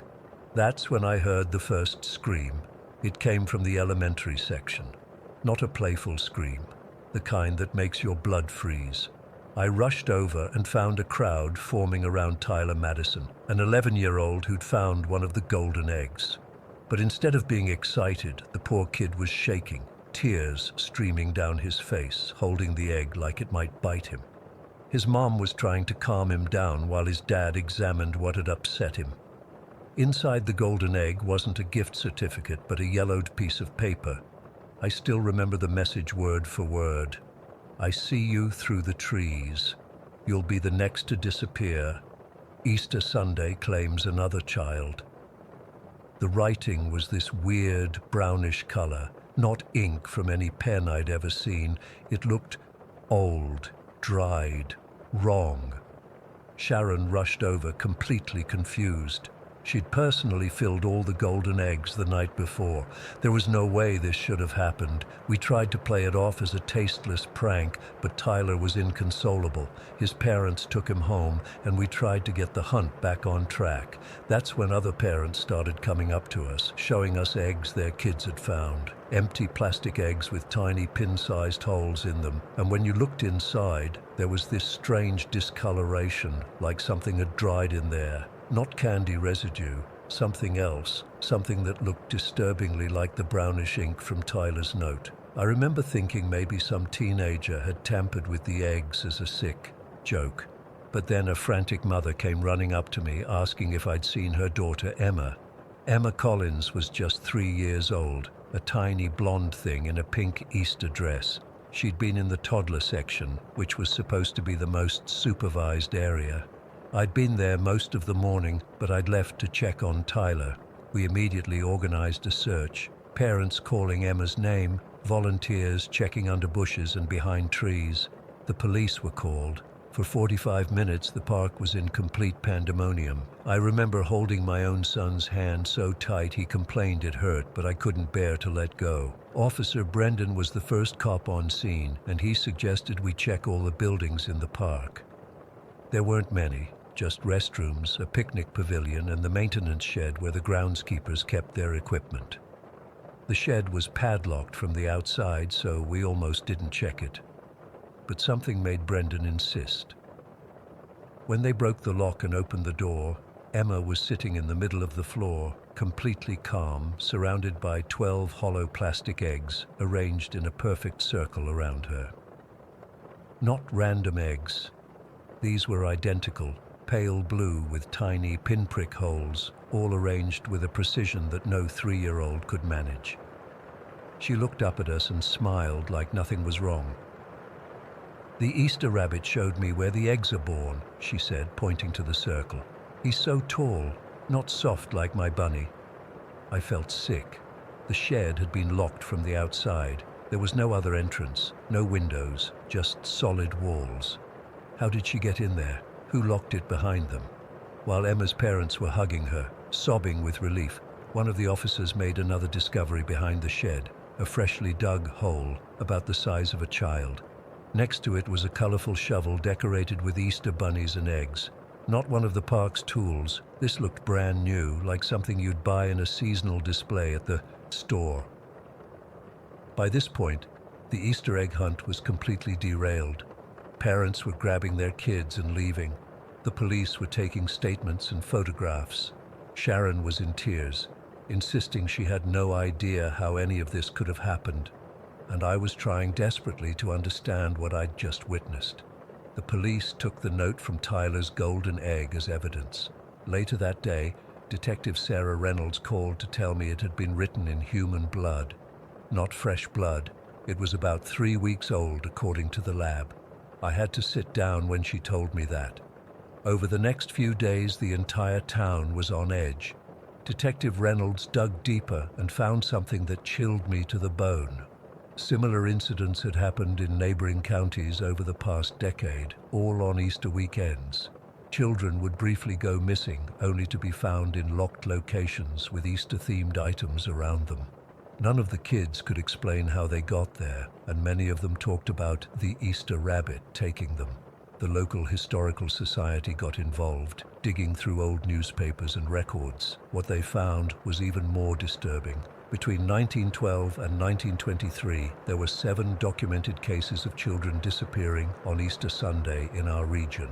Unlike Emma and the others in recent years, these children were never found. The disappearances apparently stopped after the authorities arrested a local craftsman named Jonathan Marsh, who specialized in decorated Easter eggs. They couldn't prove anything, and he was released, but he killed himself shortly after. Left a note saying something about continuing the hunt in another life. A week after our disastrous egg hunt, I got another call from Detective Reynolds. She told me they'd analyzed the hollow eggs found around Emma and discovered something bizarre. The soil residue inside them matched samples from Eastern Europe, specifically regions in Romania and Hungary known for traditional egg decorating. The eggs in our hunt were cheap plastic ones from a party store. There was no reason for them to contain soil from another continent. Then things got even weirder. Parents started reporting that their kids were having nightmares about the people under the ground who wanted to come up for Easter. My own son woke up screaming 3 nights in a row, saying he could hear scratching coming from beneath his bed. Mason Delaney, an 8-year-old who'd participated in the hunt, told his parents about finding an egg near Mr. Jonathan's stone. When his confused parents asked what he meant, he described a headstone with the name Jonathan Marsh, dated 1897. They took him to the old cemetery behind the park, and sure enough, there was the grave, exactly where he said it would be. Mason had never been to that cemetery before, had never heard the name Jonathan Marsh. There was no way he should have known. The final blow came a week after Easter. The park groundskeeper was cleaning up leftover trash from the hunt when he found something on Jonathan Marsh's grave. Painted eggshells arranged in a circle, and in the center, a plastic egg containing a USB drive. The police examined the drive and found photos of children from our Easter egg hunt, including several of Emma Collins sitting inside the maintenance shed, surrounded by those hollow eggs. The pictures were taken from inside the shed, but there was nobody else in the images. Just Emma looking directly at the camera. The timestamp on the photos showed they were taken before she was officially found. But the truly impossible thing? The metadata revealed the digital files had been created years before our egg hunt even took place, years before some of these children were even born. I moved away from Pinewood 6 months later. I couldn't stand to be there anymore, but I still keep in touch with Sharon, and every year she tells me the same thing. Despite all the security measures, despite changing the location of the hunt, despite everything they've tried, a single hollow egg appears somewhere in Lakefront Park on Easter morning. Inside is always the same message, written in human blood that matches the sample from that first golden egg. The hunt continues. I don't know what happened that day in Pinewood. I don't know who or what took Emma to that shed, or how Tyler got that message, or why those children have nightmares about people under the ground. All I know is that I'll never look at Easter the same way again. And every year I dread the coming of spring, the blooming of flowers, and the arrival of Easter Sunday. Last night my son, now 17, found something on our front porch, a pale blue plastic egg with a tiny pinhole. We live 200 miles from Pinewood now. I haven't slept since. Story 9. I've been going back and forth about sharing this for months now. Every time I start typing, I delete it all and close my laptop. But I need to get this out there, even if no one believes me. Maybe someone who reads this will recognize something similar they experienced, or at least be warned not to make the same mistake I did. Last November, I was driving from Vegas to LA after visiting some friends. I'm a bit of an amateur photographer, nothing professional, just something I enjoy doing on the side. I'd read about this stretch of old Route 66 through the Mojave that people call the Ghost Highway. All those stories about disappearances and weird shit happening out there got me curious. I figured it would make for some cool, eerie photos for my Instagram. I know what you're thinking. Stupid decision, right? Trust me, I've beaten myself up about it enough already. I left Vegas around 2 in the afternoon, figuring I'd hit the old highway around 4, spend a couple hours taking photos, then continue on to LA and be there by 9 or 10 at night. I had a full tank of gas, plenty of water, and my phone was charged. I even told my roommate where I was going, just to be safe. The turnoff from I-40 onto the old highway doesn't look like much, just a weathered sign and cracked asphalt that stretches out into nothing. The pavement was rough, with plants growing through the cracks, but still drivable. At first, it was just exciting to be on this historic road that's been abandoned for decades. The emptiness was incredible. Not another car in sight, just desert stretching out forever. I stopped a few times to take photos of the crumbling pavement, old mile markers, and those classic Route 66 landmarks that are slowly being reclaimed by the desert. The light was perfect, that golden hour when everything glows. I was having a great time, honestly. Around 6 o'clock, I realized I should probably start heading back to the interstate. The sun was getting low, and I didn't want to be out there after dark. That's when I noticed my cell signal had disappeared completely. Not just one bar, zero service. I wasn't too worried though. I knew I just had to backtrack the way I came. But then my car started acting weird. The radio turned to static and then just shut off completely. The dashboard lights flickered. I figured it was just the rough road or maybe some weird electrical issue with the car. Then my GPS went out. Still, I wasn't panicking. I just needed to turn around and follow the road back. That's when things started to get really strange. The sky darkened much faster than it should have. One minute the sun was setting and the next it was almost completely dark. No transition, no dusk, just darkness. And it wasn't normal darkness. It felt heavy, like it was pressing down on my car. I turned my high beams on and kept driving, figuring I'd hit the interstate eventually. But the road just kept going. I should have reached I-40 after about 30 minutes, but an hour passed, then 2. The same road stretched ahead, endlessly. Around 8:30, my headlights caught something on the side of the road. At first I thought it was a deer or coyote, but as I got closer I realized it was a person just standing there facing the road. I slowed down, thinking maybe it was someone who needed help, but something felt off. They were just standing perfectly still, not waving or trying to flag me down. As I passed by, I glanced in my rearview mirror, and I swear the person was gone. Just gone. There was nowhere they could have hidden that quickly in the open desert. I pressed harder on the gas. That's when I started noticing more of them, standing perfectly still along the shoulder, spaced maybe 50 yards apart, just watching my car pass. I couldn't make out their faces in the darkness, but they all seemed to be wearing the same clothes, something pale that almost glowed in my headlights. I was genuinely scared now. My hands were shaking on the steering wheel, and I was going way too fast for this shitty road. I kept telling myself they were just other photographers or hikers camping in the desert. But who stands like that in the pitch dark?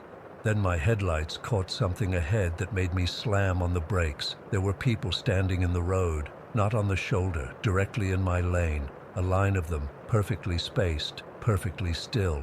I swerved hard to avoid them and nearly ran off the road. When I looked back, they were gone. All of them, like they'd never been there at all. My heart was pounding so hard I could feel it in my throat. I decided to keep driving, hoping I'd eventually hit some landmark I recognized or find my way back to the interstate. But the road just kept going, and the figures kept appearing on the roadside. Around 9:30, I saw lights ahead.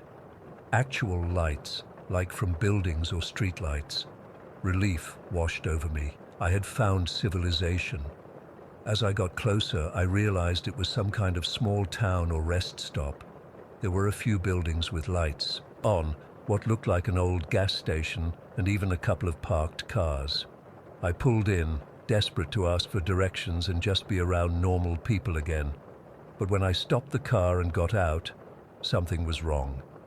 The place was completely silent. The lights were on in the buildings, but there was no movement, no people. The parked cars were covered in dust like they hadn't been moved in years. I called out, but my voice just echoed back at me. I walked toward what looked like a small diner with its lights on. Through the windows, I could see tables set with plates and cups, like people had been there eating, but no people, just empty chairs. I tried the door, but it was locked.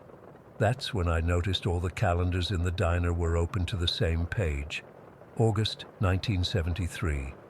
Not like vintage decoration calendars. They looked like they had just been hanging there for decades. I ran back to my car, hands fumbling with the keys. As I was getting in, I glanced at the gas station across the lot and saw someone standing next to one of the pumps, just standing there looking in my direction. I couldn't make out their face, but something about their stillness made my skin crawl. I got in my car and locked the doors, then tried to start the engine. It took 3 tries before it finally turned over. As I was pulling out, my headlights swept across the front of the diner, and I saw them, at least a dozen people standing in a perfect line watching me. They hadn't been there seconds before. I floored it out of there. Back on the highway, my headlights started flickering. Then they went out completely for a few seconds before coming back on. In those few seconds of darkness, I saw something that still haunts me. Lights in the sky, not stars or planes or anything I could explain. They were moving in patterns that didn't make sense, changing direction instantly in ways that should be impossible. When my headlights came back on, there was a child standing in the middle of the road. I swerved hard, nearly rolling my car. When I looked back, there was nothing there. I kept driving, the road stretching endlessly ahead. My gas gauge was getting low, which made no sense because I'd filled up right before getting on this road. Around 11 o'clock, I saw something that gave me hope, the silhouette of a highway sign ahead. As I got closer, I could make out that it was an I-40 sign. I nearly cried with relief. I followed the turnoff and found myself on a properly maintained highway with actual lane markings. My GPS suddenly came back online, showing I was indeed on I-40, heading west toward Barstow. I stopped at the first gas station I saw, a 24-hour place that was thankfully open. The guy behind the counter looked at me strangely when I walked in, probably because I looked like I'd seen a ghost. I asked him how far we were from the old Route 66 section, and he told me that turnoff was over 60 miles back. That was impossible. I had just turned off it. But when I checked the time, it was almost 2 in the morning. I had somehow lost over 2 hours. I made it to LA around 4 in the morning. My roommate was freaked out because I hadn't answered any of his texts. When I checked my phone, there were no messages, no missed calls. But when he showed me his phone, I could see he'd sent me multiple messages asking where I was. The strangest part? When I checked my camera the next day, none of the photos I had taken on the old highway were there. Not a single one.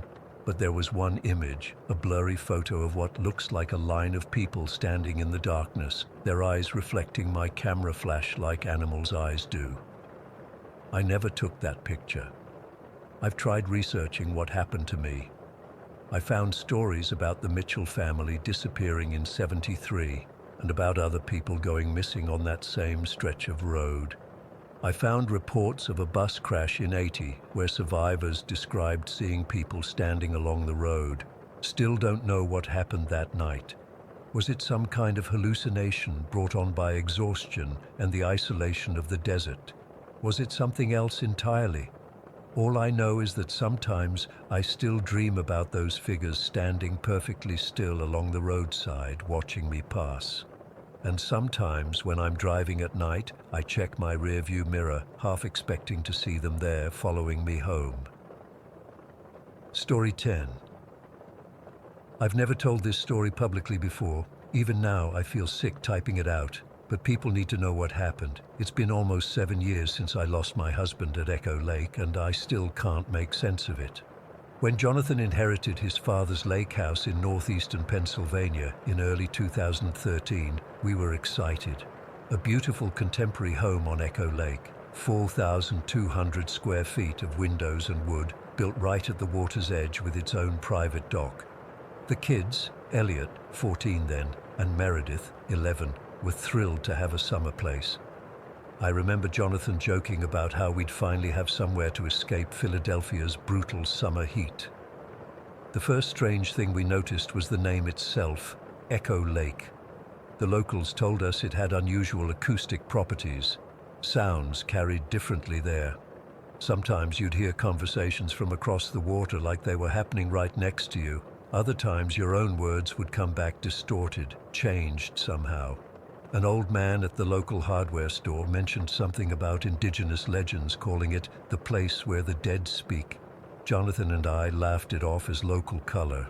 That first summer seemed normal enough. We spent August there, the 4 of us swimming, kayaking, and getting to know the house. Jonathan was dealing with his father's death, going through old papers in the study, finding things he never knew about his family. Looking back now, I realize that's when he started becoming obsessed with the lake's history. It was on August 15th, 2013 when everything changed. I'll never forget that date. We had gone to bed around 11 after a barbecue on the deck. The night was warm, crickets chirping outside the open windows. I woke up suddenly at 2:17 a.m., I remember checking my phone, to what sounded like people talking on our deck. Not just whispering, but an actual conversation. I shook Jonathan awake. "There's someone outside," I whispered.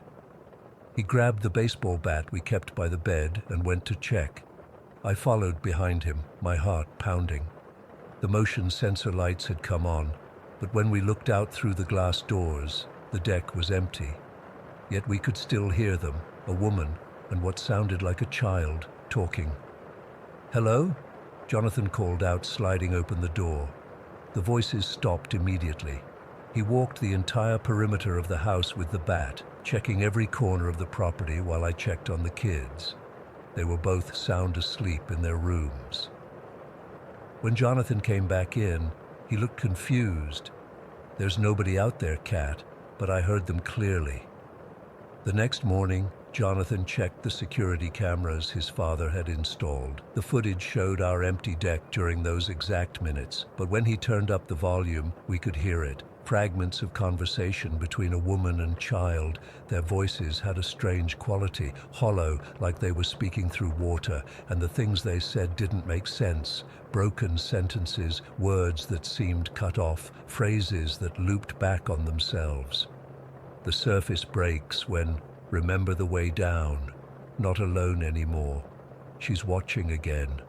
We told ourselves it must be people on a boat, voices carrying across the water. But deep down, I knew that wasn't it. The cameras would have picked up any lights on the lake. We tried to forget about it and enjoy the rest of our vacation. But 2 nights later, it happened again. Same time, 2:17 a.m. This time the voices were clearer, and they were talking about us. The children sleep upstairs. Second door. The girl remembers from before. Jonathan immediately called the local police. They came out, searched the property, found nothing. They suggested teens playing pranks, maybe with a Bluetooth speaker hidden somewhere. We spent the next day searching every inch of the property, but found nothing. We cut our vacation short that year, told the kids it was because Jonathan had an emergency at work. On the drive home, Meredith asked me, "Mom, who was that lady in the lake?" My blood went cold. "What lady, honey?" "The one who waves at me from under the water. She looks sad."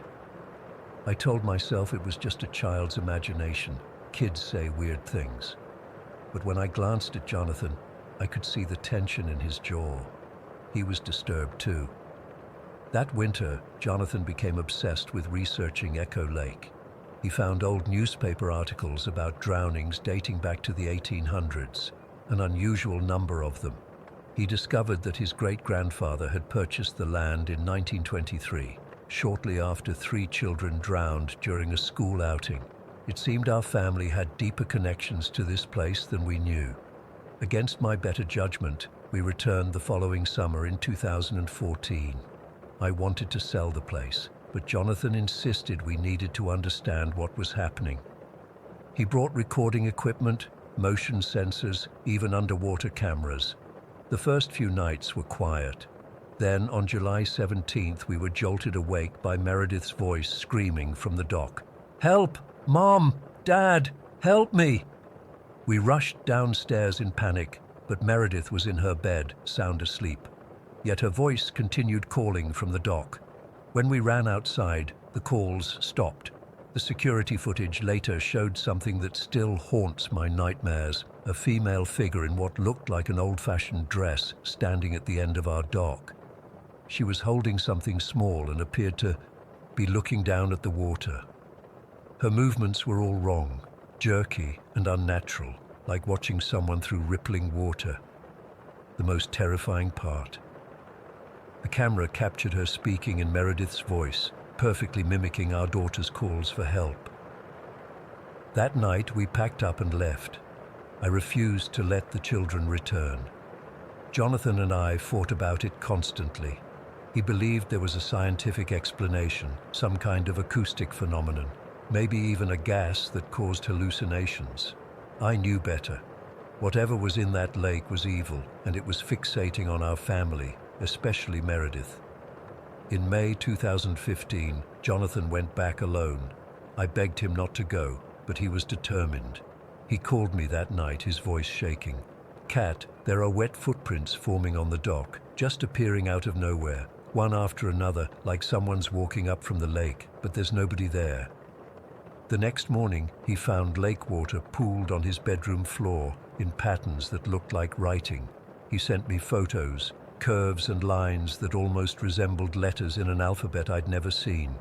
Despite everything, Jonathan convinced me to bring the family back in June 2015. He'd invited researchers from the university where he had connections. They brought equipment, thermal cameras, brainwave monitors, audio recorders. They wanted to document whatever was happening. That week was when things escalated beyond anything we could rationalize. The researchers found that Elliot and Meredith's brainwave patterns synchronized while they slept, something they said was statistically impossible without external influence. The thermal cameras showed cold spots moving through the house at night, always starting from the lakeside. But the worst was what they recorded in Meredith's room. A conversation between our daughter and something else. On the recording, you can hear Meredith talking in her sleep. "I don't know where that is." Silence. "My grandpa. I never met him." Silence. "No, I can't come with you. Mom says not to go in the water at night." Silence. "What city? There's no city under there." When we played the recording back the next morning, Meredith had no memory of the conversation, but she did tell us about her dreams. Dreams of a beautiful city under the lake where people lived in glass buildings, where the water was like air to them. She said they wanted us to visit because we belonged there. That was the final straw for me. I took the kids and went back to Philadelphia, refusing to return. Jonathan stayed another 2 days with the researchers before coming home. He was different after that, distracted, constantly taking notes, sometimes staring at nothing for minutes at a time. In the months that followed, he became increasingly obsessed with Echo Lake. He found old maps showing that the lake had been much smaller until 1902, when something caused it to expand dramatically, flooding nearby areas. He discovered references in his father's papers to family obligations to those below. When I confronted him about it, he brushed it off as his father's poetic way of referring to their ancestors. Then came May 2016. Jonathan said he needed to go back one last time to close up the property for good. He promised he'd list it with a realtor while he was there. I was relieved, thinking we could finally put this nightmare behind us. He called me the first night, sounding excited rather than scared. "Kat, there are lights moving beneath the surface. Not reflections, actual lights moving in patterns. And the voices, they're coming from underwater. I can hear them clearly now." That was the last time I ever spoke to my husband. When he didn't call the next day, I contacted the local police. They found his car in the driveway, his clothes in the bedroom, his phone on the dock. Wet footprints led from the lake to the house and back. Water was pooled in a perfect circle on the dock. Despite days of searching with boats, divers, and sonar, they never found Jonathan's body. The lake is over 90 feet deep in places, with underwater caves and fissures. The official report listed it as an accidental drowning. I knew better. Something in that lake had been calling to him for years, and he finally answered. I sold the property immediately, refusing to ever go back. The new owners renovated extensively and haven't reported anything unusual, though they only use it occasionally as a vacation home.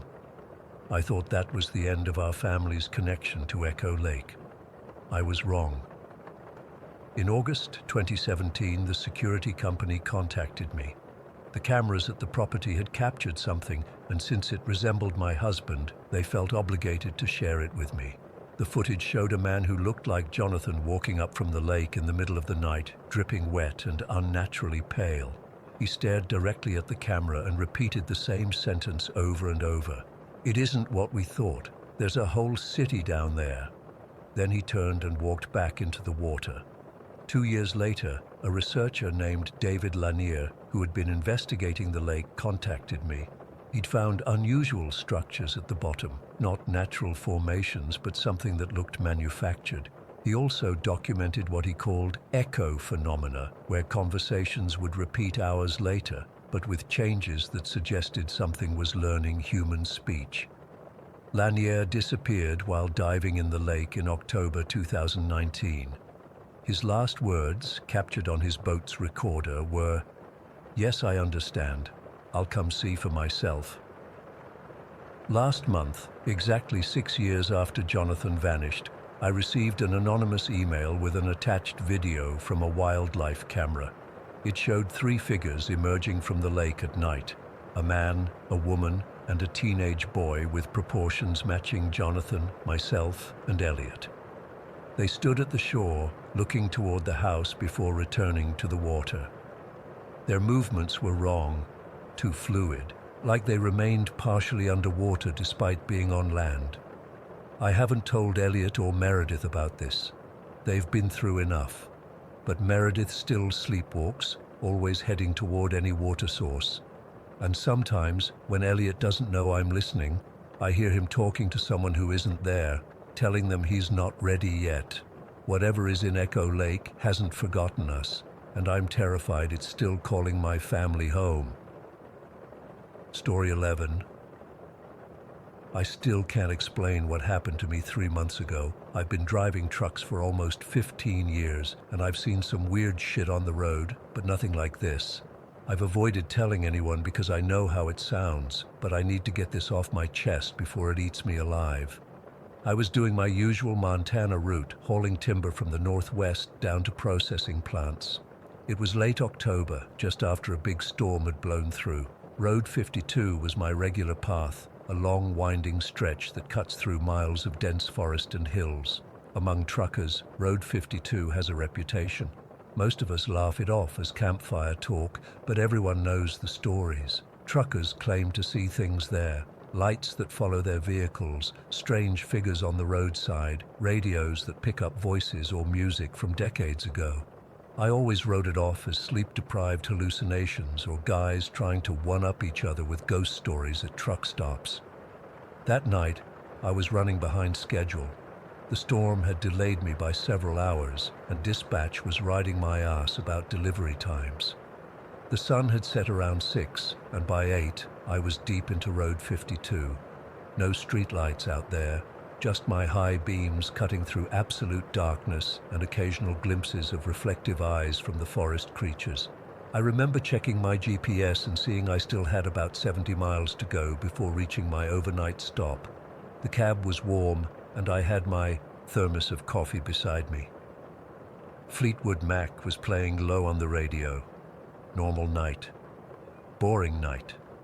Until I saw the light. It was off to the right side of the road, maybe 200 yards into the trees. Just a faint flickering, like a candle or lantern.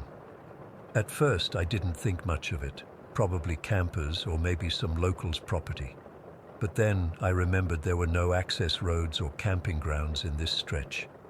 The light shouldn't have been there. I kept driving, but that light nagged at me. I found myself glancing right every few seconds, watching it grow smaller in my side mirror. Then I did something stupid, something completely against my better judgment.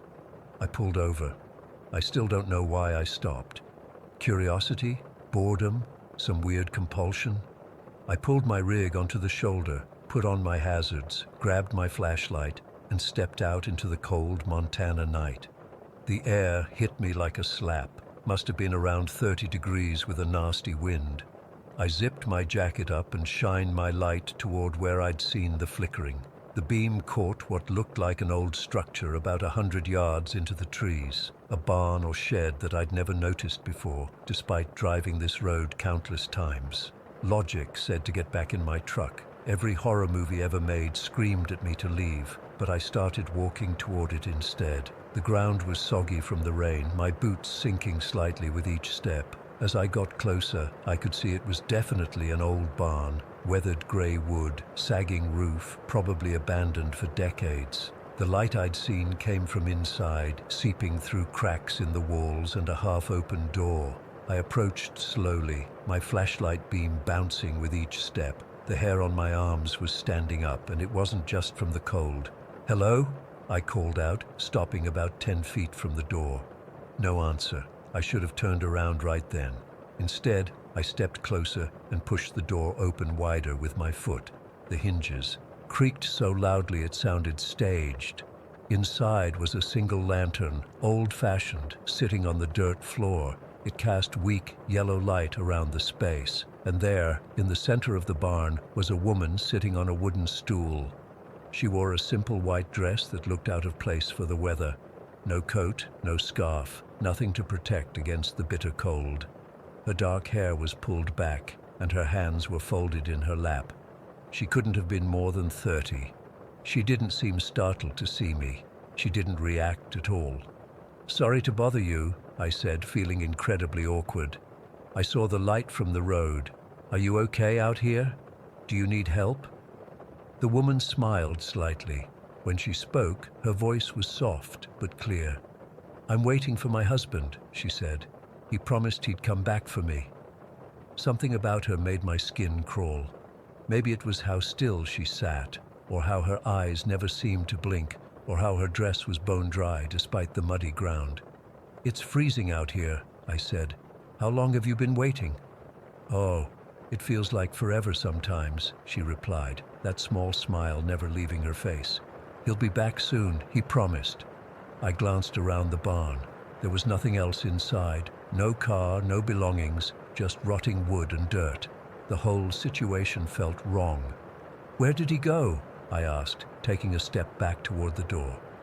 "Maybe I can help you find him." Her expression changed then, subtle but noticeable. The smile remained, but her eyes, they hardened somehow. "You could stay with me until he arrives," she said, ignoring my question. "It's lonely waiting by myself." My heart started pounding harder. Every instinct told me to get out. "I really can't. I'm on a schedule, but I can call someone to help you. The police or—" "No need for that," she cut me off, standing suddenly. She moved in a way that seemed unnatural, too fluid. "Just stay a while, please." I backed toward the door. "I should go. Good luck with your husband." I turned and walked quickly to the door, not running but moving fast. As I stepped outside, I heard her voice behind me. "He'll never come back. None of them ever do." I looked back. She stood in the center of the barn, the lantern light casting her shadow impossibly long against the wall, and then the lantern flickered out. I ran. Full out, sprinted back to my truck, slipping in the mud twice, my flashlight beam bouncing wildly. When I reached the road, I paused to catch my breath and looked back.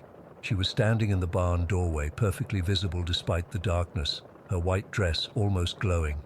As I watched, she seemed to fade, not walk away, not turn, just gradually become transparent until she was gone. I scrambled into my truck, locked the doors, and sat there panting and shaking.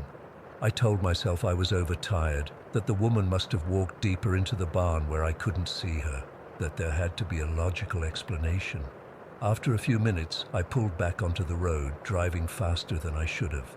The radio, which had been playing music before, now produced only static. I tried changing stations, but nothing came through except crackling noise.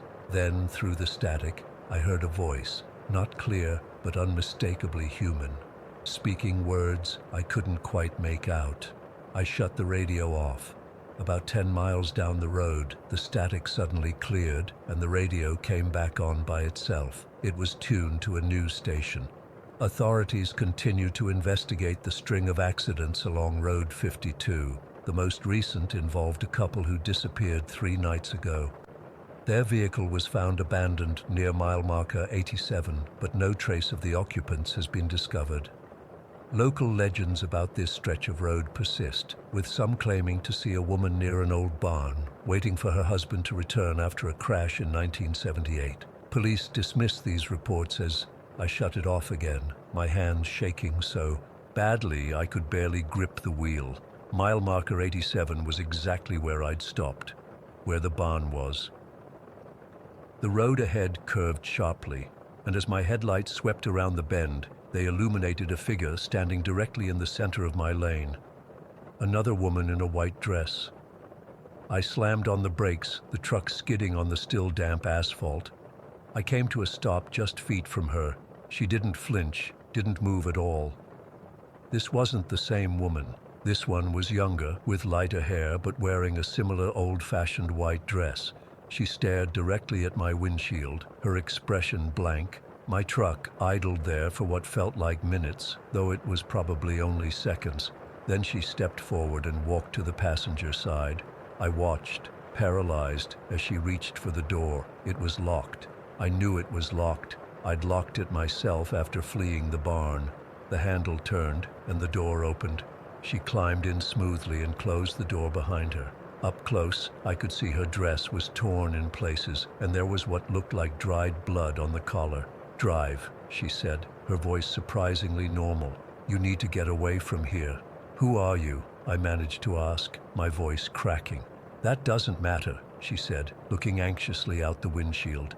"They're coming, the spirits of this road. Drive, now." I put the truck in gear and started moving, probably because I didn't know what else to do.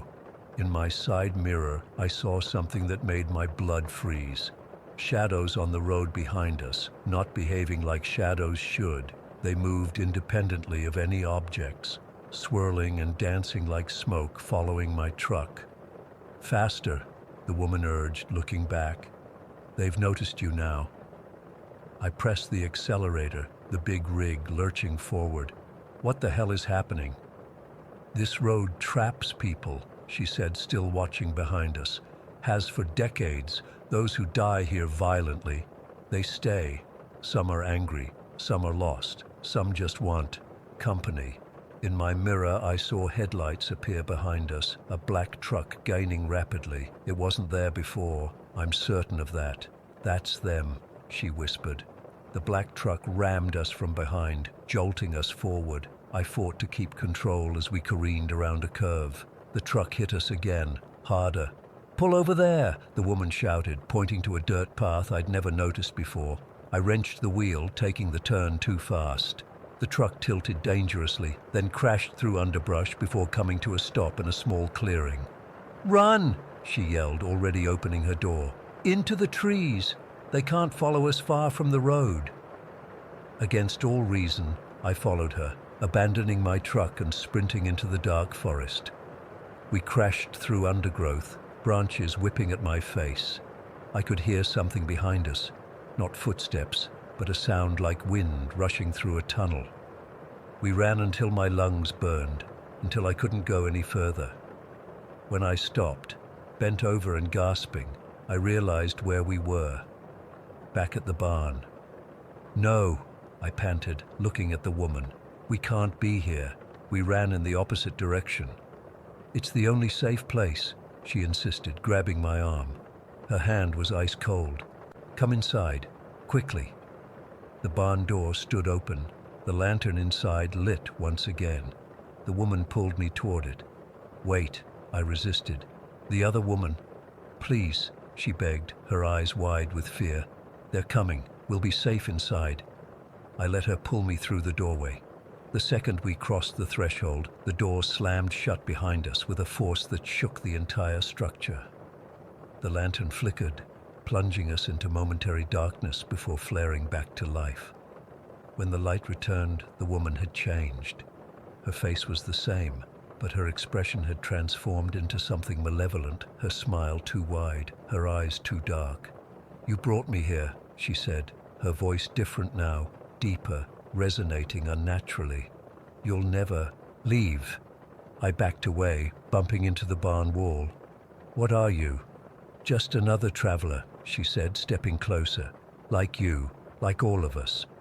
From the shadows of the barn, other figures emerged. Men and women in clothing from different eras, all with the same hollow eyes and unnatural movements. Among them was the first woman I'd seen, still sitting on her stool, still waiting. "Join us," they began to chant, moving closer. "Join us." I turned to the door, yanking desperately at the handle. It wouldn't budge. The voices grew louder behind me, the chant becoming a roar in my ears. Hands touched my shoulders, my back cold as ice, their grip incredibly strong. I screamed, throwing myself against the door repeatedly. The wood began to splinter, not from my efforts but from inside out, as if the barn itself was disintegrating. The walls around me started to fade, the wooden planks becoming transparent. Through them I could see the forest, then the road beyond, then nothing but darkness. The spirits continued their chant, their faces stretching and contorting in impossible ways. The barn dissolved completely, leaving me standing in absolute blackness. The spirits circled me, their forms blurring into streaks of light and shadow. Then everything stopped, the chanting, the movement, everything. Complete silence fell. I don't know how long I stood there in the dark. Hours, minutes. Eventually, I became aware of a light. Dawn was breaking. I was standing in an empty field, no barn, no spirits, nothing but grass and distant trees. And Road 52, about 100 yards away. My truck sat on the shoulder where I'd first pulled over, hazard lights still blinking. When I checked my watch, only 20 minutes had passed since I'd stopped. I ran back to my truck and got the hell out of there. Never stopped driving until I reached the delivery point, never looked in my mirrors, never turned on the radio. That was 3 months ago. I quit driving trucks the next day. Couldn't bring myself to get back behind the wheel, especially not on any route that would take me near Road 52. Here's the thing that keeps me up at night. When I got to the delivery point, the dispatcher mentioned that another trucker had gone missing on Road 52 2 nights before. His truck was found abandoned, hazard lights still on, and sometimes when I'm alone in my apartment at night, I swear I can hear them chanting, "Join us, join us, join us." They're waiting for me to come back, and sometimes, God help me, I feel like I should. Story 12. I still can't believe I'm actually writing this down. My hands are shaking even now, 3 weeks later. I'm a neuropsychiatrist. I'm supposed to understand the human mind, to have rational explanations for things. But what happened on Highway 137 in Nevada defies everything I know about neuroscience, consciousness, and reality itself. It was supposed to be a simple drive. I was heading to Las Vegas for a conference where I was presenting my research on frequency-induced cognitive states, how specific sound frequencies can alter brain activity patterns. The irony of what happened isn't lost on me. I'd been driving for hours across the Nevada desert. It was early afternoon, the sun beating down on my car. The highway stretched endlessly ahead, nothing but sand, scrub, and distant mountains on either side. I'd been flipping through radio stations to stay alert, but one by one they faded to static as I got further from civilization. My phone showed no service, which wasn't surprising out there. I wasn't worried. I had a full tank of gas, water bottles, and a good GPS system. I'm always prepared. That's just who I am. I kept pressing the scan button on my radio, hoping to pick up something, anything to break the monotony. Static, static, more static. Then suddenly, crisp as day, a voice came through. "Dr. Amelia Novak, we've been waiting for you." I nearly swerved off the road. My name, they said my actual name. I glanced at the frequency display, 137.0 FM. Anyone who knows radio will tell you that's impossible. Commercial FM frequencies don't go beyond 108 MHz. I'm not easily spooked. I deal with patients with severe psychiatric conditions daily, but hearing my name on an impossible frequency in the middle of nowhere, I felt ice in my veins. "Please don't turn off your radio, Dr. Novak. Your research on frequency-induced cognitive states has brought you to our attention." How did they know? My research wasn't exactly mainstream. I'd published in specialized journals, but it wasn't something random radio hosts would discuss. We apologize for the unconventional contact method, but conventional channels are inaccessible to us. The voice was male, clinical, with an odd cadence, slightly too even, like someone reading a prepared statement but trying to sound natural. My first thought was that this was an elaborate prank, maybe someone from the conference. But how would they know exactly where I was driving, and how did they hijack a non-existent radio frequency? My phone buzzed. I almost didn't check it since I knew I had no service, but when I glanced down, I saw a text message. "Don't turn off the radio, Dr. Novak. We need you to hear this." No sender, no number, just the message. The voice continued. "If you look approximately 100 meters to the right of the highway, you'll notice a facility. It appears abandoned, but it wasn't always." I slowed down and looked. Sure enough, there was a low concrete building with a massive antenna array behind it, barely visible from the road. I would have missed it entirely if not directed to it. That was part of Project Sanguine, Dr. Novak, a Cold War attempt to communicate with submarines using extremely low-frequency transmissions. What they didn't anticipate were the side effects. My heart was pounding. This couldn't be real. Yet there was the building, exactly where the voice said it would be. "We need your expertise, Dr. Novak, your understanding of how frequencies interact with neural patterns." Suddenly my car sputtered and died, just completely shut down. I coasted to the shoulder trying to restart it. Nothing, not even the dashboard lights. The radio, however, remained on. "We apologize for the inconvenience, but we needed you to stop. Please remain calm."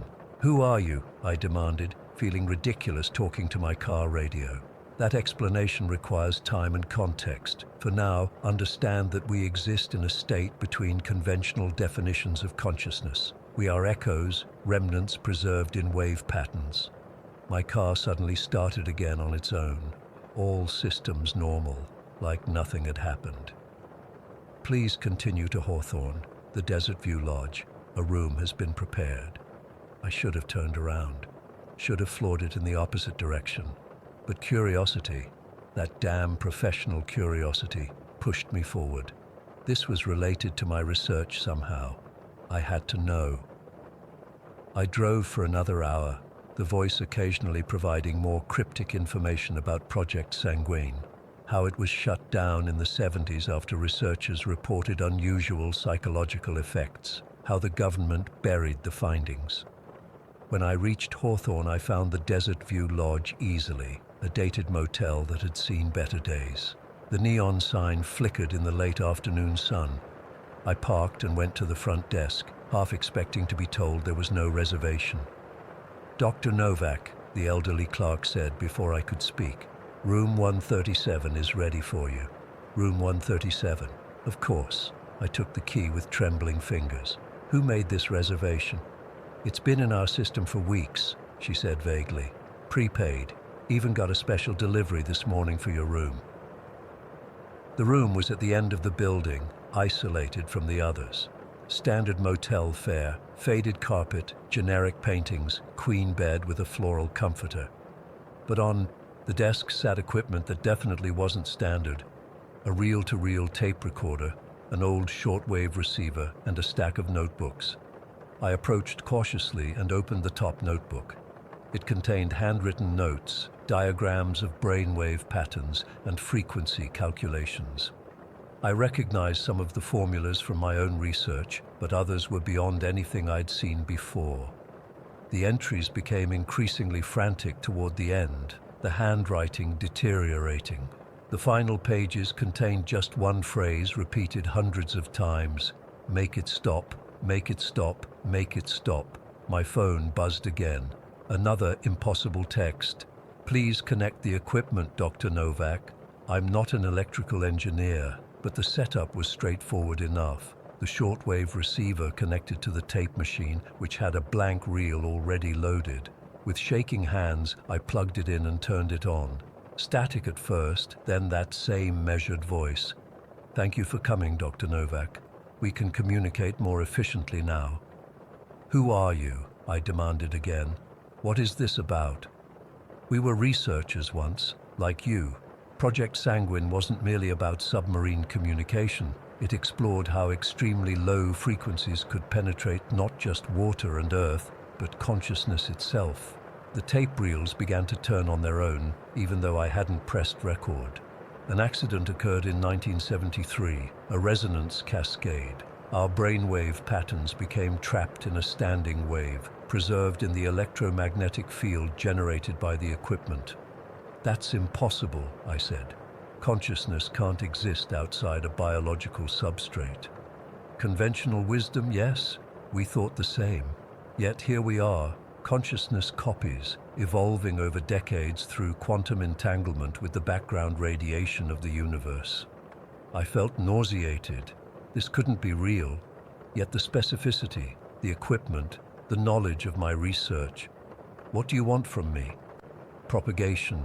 Your conference presentation in Las Vegas includes a demonstration of neural imaging equipment. We need you to broadcast our frequency through that equipment. Why? Evolution requires expansion. We've existed in isolation for too long.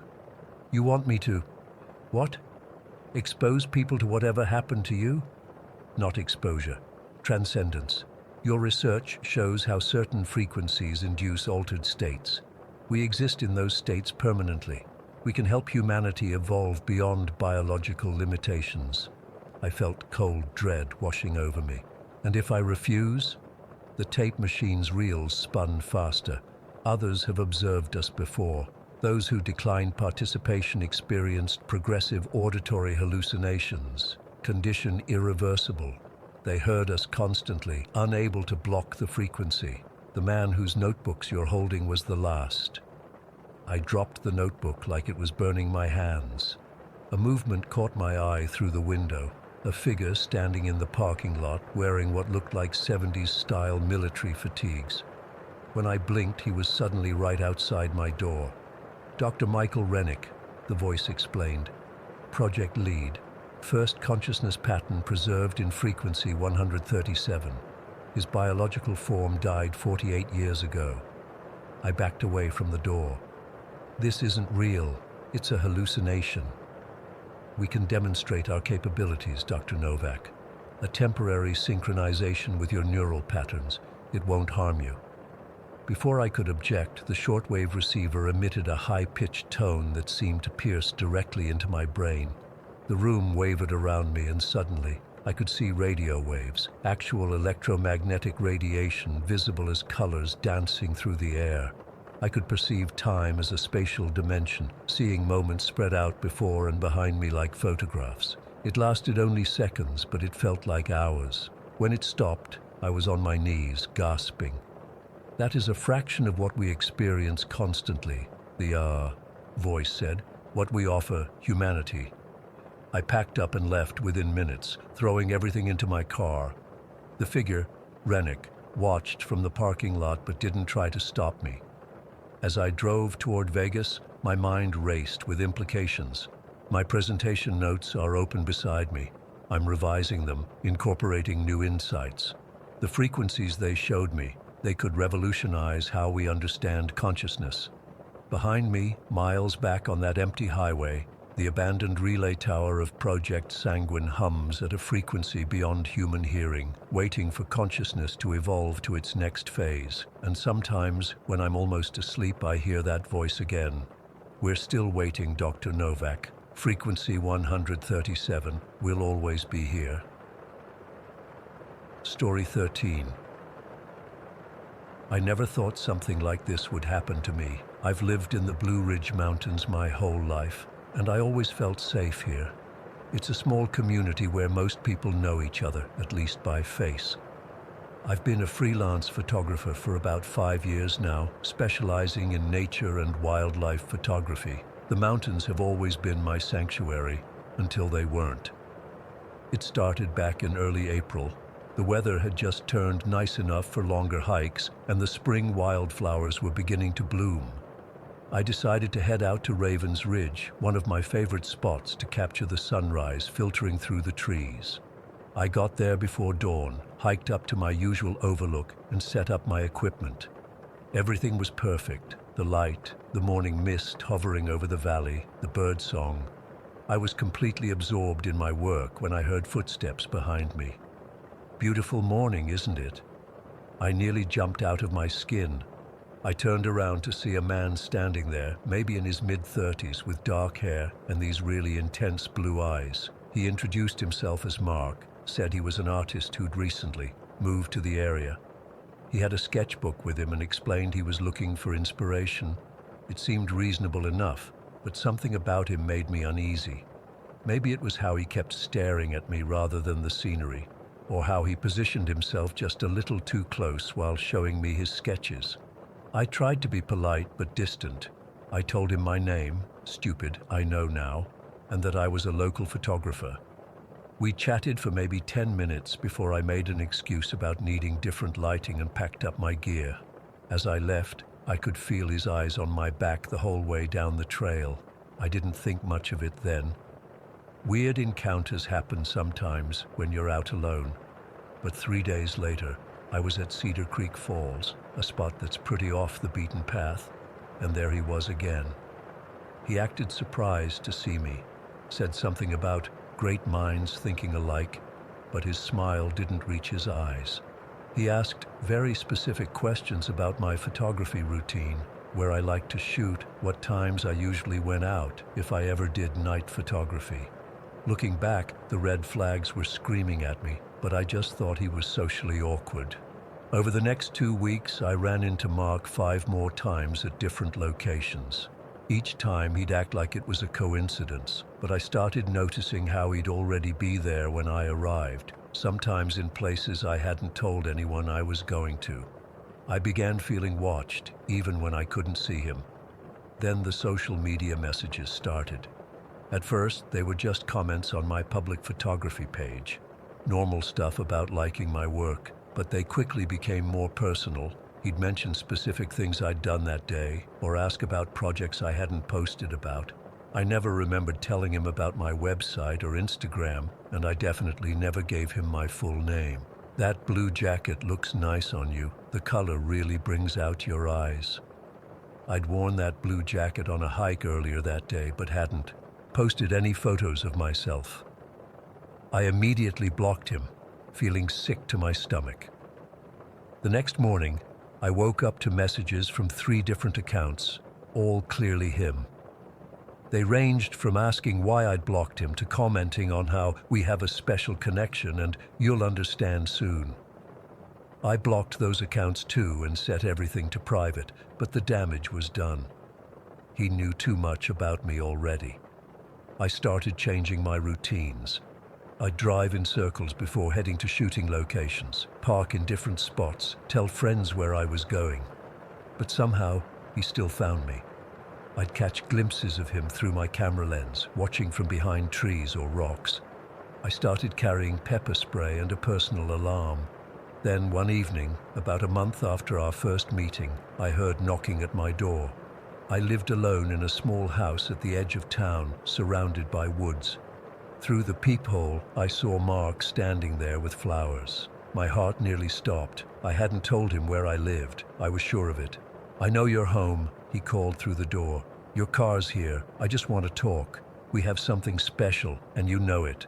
I called the police immediately, whispering into the phone, terrified he would hear me. He kept knocking, getting more insistent, saying things like, "You can't ignore me forever," and "We're meant to be together." By the time the police arrived 20 minutes later, he was gone, leaving only the flowers on my porch with a note, "Until next time." The officers took a report, but said there wasn't much they could do yet. No explicit threats, no restraining order in place. They suggested I document everything and be careful. One officer actually said, "He probably just has a crush on you." I felt completely dismissed.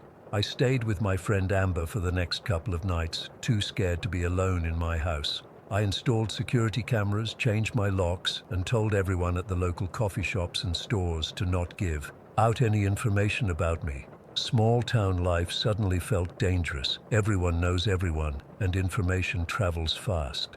After 3 days at Amber's, I needed to go home to get more clothes and check on things. I thought it would be safe in the middle of the day.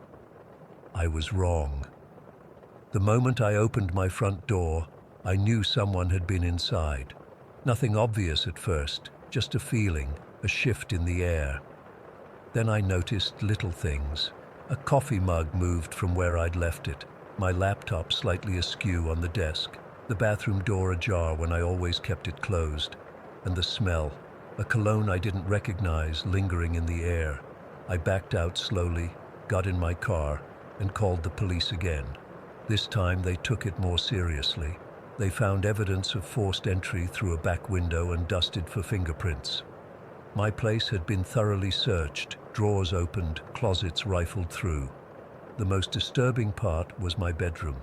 Nothing was taken, but my pillow had been moved and there was a single long-stemmed rose on my bed.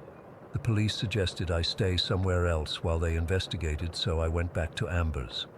2 days later, a package arrived for me at her house. No return address, just my name in handwritten block letters. I called the police before opening it, and they sent an officer over. Inside was an antique silver locket containing a faded photograph of a woman with long dark hair like mine, wearing hiking clothes, standing on a mountain overlook. I didn't recognize her, but the setting looked like Raven's Ridge, where I'd first met Mark. The note inside read, "She reminds me of you." She didn't understand either at first. The officer took the package as evidence, and they promised to increase patrols around both my house and Amber's. They were trying to locate Mark, but he seemed to have given false information about his address and background. The name he'd given me might not even be real. After almost 2 weeks of barely leaving Amber's house, I was going stir-crazy. My freelance work was suffering, and I needed to get back to it. I decided to go to Bluebell Gorge for a shoot, a popular spot where there would be other hikers around. I told Amber exactly where I'd be and when I'd be back. The morning was clear and beautiful. For the first time in weeks, I felt almost normal behind my camera. There were families and other hikers on the main trail, and I relaxed a bit. After a couple of hours, I headed deeper into the woods to capture some water shots by the creek, still within shouting distance of the main trail. I was focusing my camera on some water droplets on a fern when that feeling of being watched returned. I spun around, scanning the trees, and caught a flash of movement about 50 yards away. I packed up immediately and headed back toward the parking lot, walking fast but trying not to run and draw attention. When I reached the lot, my stomach dropped. My car was gone. I looked around frantically. Maybe I'd parked in a different spot. But no, it was definitely gone. The lot was nearly empty now. Most of the morning hikers had left. I pulled out my phone to call for help, but there was no signal. Of course, the gorge was notorious for bad reception. I started walking toward the park entrance about a mile away when I heard footsteps behind me on the gravel. I turned to see Mark approaching, smiling that same empty smile. "Car trouble?" he asked, twirling what looked like my car keys in his hand. "I could give you a ride." I ran, not toward the entrance where he could easily follow in a car, but back into the woods, onto a trail I knew well. I could hear him behind me, calling my name, saying he just wanted to talk. My lungs burned as I pushed deeper into the forest, taking smaller side trails, trying to lose him. After what felt like hours, but was probably only 20 minutes, I came across the old ranger station, a small cabin used for storage now, but I knew rangers sometimes left it unlocked. The door opened when I tried it, and I slipped inside, locking it behind me. There was a small window in the back, my escape route if needed. By some miracle, I had a single bar of cell service. I called 911, whispering my location and situation to the dispatcher. They told me to stay put, that help was on the way, but it would take at least half an hour to reach me. Then I heard him outside, walking around the cabin. "I know you're in there," he called, his voice eerily calm. "We're meant to be together. I've been watching you for months, even before we met. You're special, like she was." My blood ran cold. Months before we met? And who was she? "The others didn't understand either," he continued, now trying the door handle. "But they came around eventually. You will too." Others. There were others. I pressed myself against the far wall, clutching my phone and pepper spray, praying the door would hold. The locket was hers, Caroline's. You remind me so much of her. She loved these mountains too." His voice had taken on a dreamy quality that terrified me more than anger would have. "She tried to leave me, you know. They all do at first." The door rattled as he pushed against it harder. I heard something scraping against the lock. He was trying to pick it or force it open. "Where is Caroline now?" I called out, trying to keep him talking until help arrived. He laughed, a sound that made my skin crawl. "She's still in these mountains. Part of them now. They all are." I heard sirens in the distance then, and Mark heard them too.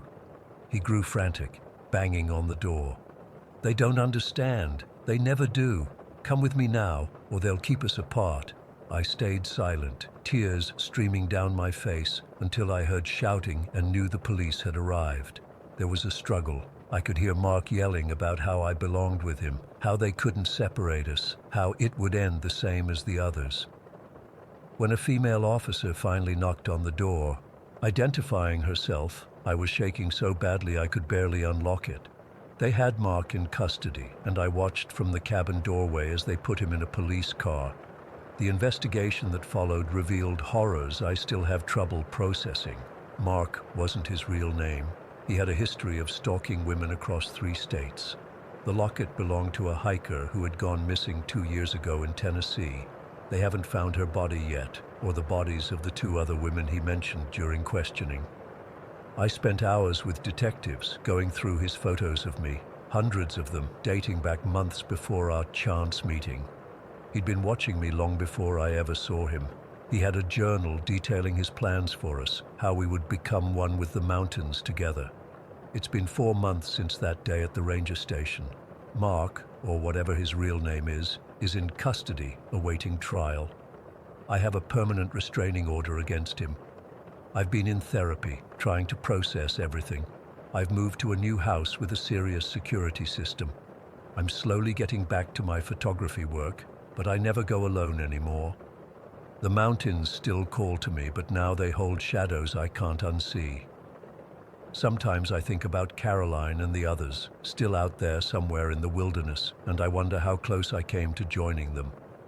The police are still searching, using clues from his journal, but the Appalachians are vast and keep their secrets well. I don't know if I'll ever feel completely safe again.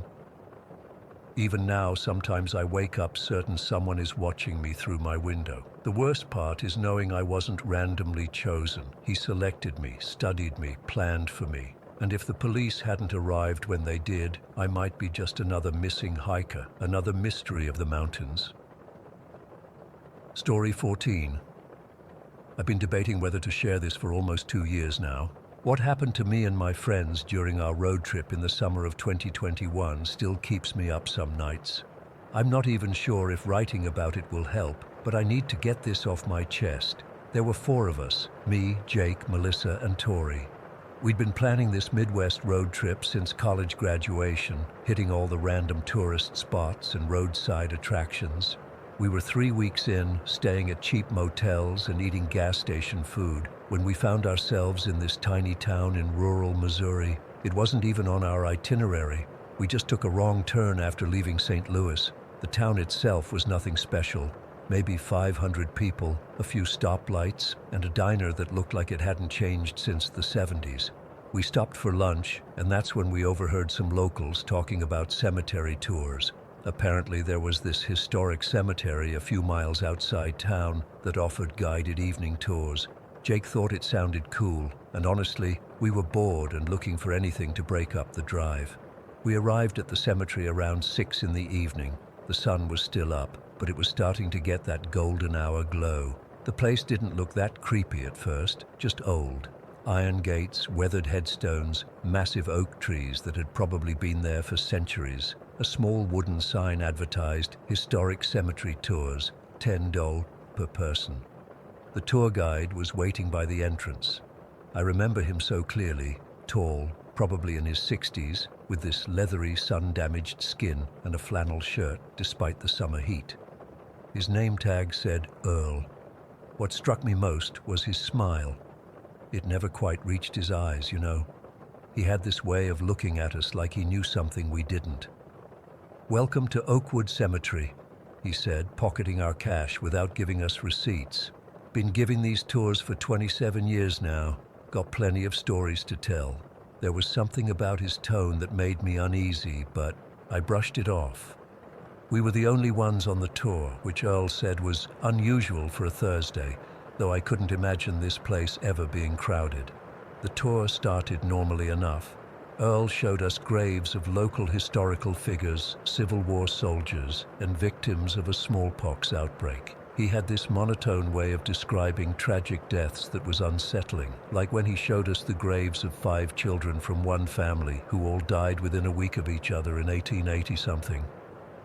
"Fever took 'em all," he said, not a hint of emotion in his voice. "Parents buried them and then hanged themselves the next day. They're over there." He pointed to a separate part of the cemetery without even looking. About halfway through the tour, we reached the grave of Elizabeth Hartman. It was marked by a weathered angel statue with its face partially eroded. The dates on the headstone read 1829-1853. Earl's demeanor changed slightly when we got to this grave. He seemed more animated, almost excited. "Now, Elizabeth here, she's special," he said, crouching down to brush some leaves off the base of the statue. "Died waiting for her fiancé to return from California. Gold rush, you see. He promised to come back with enough money to build them a fine house, but he never returned. She'd walk to the edge of town every evening to watch the road, waiting for him. Died of pneumonia one winter night, still in her white dress, still watching that empty road." Melissa, who loves this kind of romantic tragedy, asked, "Did she ever find out what happened to him?" Earl stood up slowly and looked directly at her. "No, ma'am. That's why she's still looking." The way he said it made my skin crawl. Not like he was telling a ghost story to tourists, but like he was stating a simple fact. "Lots of folks claim they've seen her," Earl continued, "wandering the grounds in her white dress, asking if anyone's seen her Thomas. Some say she even follows visitors, especially young couples, thinking one might be him." Jake nudged me then and whispered, "Dude, look over there." I followed his gaze to a section of older graves about 50 yards away. At first, I didn't see anything, but then I noticed movement behind one of the larger tombstones. It was hard to make out in the evening light, but it looked like a woman in a long, pale dress, just standing there, watching us. "Hey," Jake called out to Earl, pointing. "Is someone else here?" Earl didn't even turn to look. He just smiled, that unsettling smile. "Could be Elizabeth. She gets curious about visitors." When we all looked back, there was nobody there. I tried to convince myself it was just shadows or my eyes playing tricks, but Jake swore he saw someone. Tori was getting visibly uncomfortable, and I suggested we cut the tour short, but Earl was already moving on to the next section, and we awkwardly followed. The rest of the tour felt rushed. Earl seemed distracted, constantly checking his watch and glancing toward the cemetery entrance. The sun was setting faster than I expected, and the grounds were getting dark. We didn't have flashlights, and the only lighting came from a few solar-powered lamps along the main path. As we approached the gates, Earl handed each of us a small pamphlet about the cemetery's history. "I hope you enjoyed yourselves," he said, that same smile fixed on his face. "Drive safe now. Roads around here can be tricky after dark." We thanked him and hurried back to our car, a beat-up Honda Civic we'd borrowed from Melissa's brother. I remember feeling relieved as we pulled away from the cemetery. The whole experience had left me with this vague sense of dread that I couldn't shake. We'd been driving for maybe 10 minutes, following a narrow country road that should have taken us back to the highway, when the car started making this weird sputtering noise. The engine coughed a few times, and then everything just died. Lights, radio, engine, everything. "What the hell?" Melissa tried turning the key again, but nothing happened. Not even a click. We were stranded on a completely dark, deserted road. No streetlights, no houses in sight, and of course, no cell service. The only light came from the moon and the distant glow of what I assumed was the town, maybe 5 or 6 miles away. Jake turned around in his seat and looked out the back window. "Guys," he said, his voice tense, "there's a light back there." We all looked. In the distance, maybe half a mile back in the direction we'd come from, there was a faint, bluish glow. It seemed to be coming from the area where the cemetery was. It's probably just, I don't know, security lights or something, Tori said, but she didn't sound convinced. Melissa kept trying to start the car with no success. This doesn't make any sense. We just had it checked before the trip. That's when we heard it, a dull thud against the trunk of the car, like someone had bumped into it or hit it with their hand. We all froze. Jake whispered, "What was that?" "Maybe it was an animal," I suggested, not believing it myself.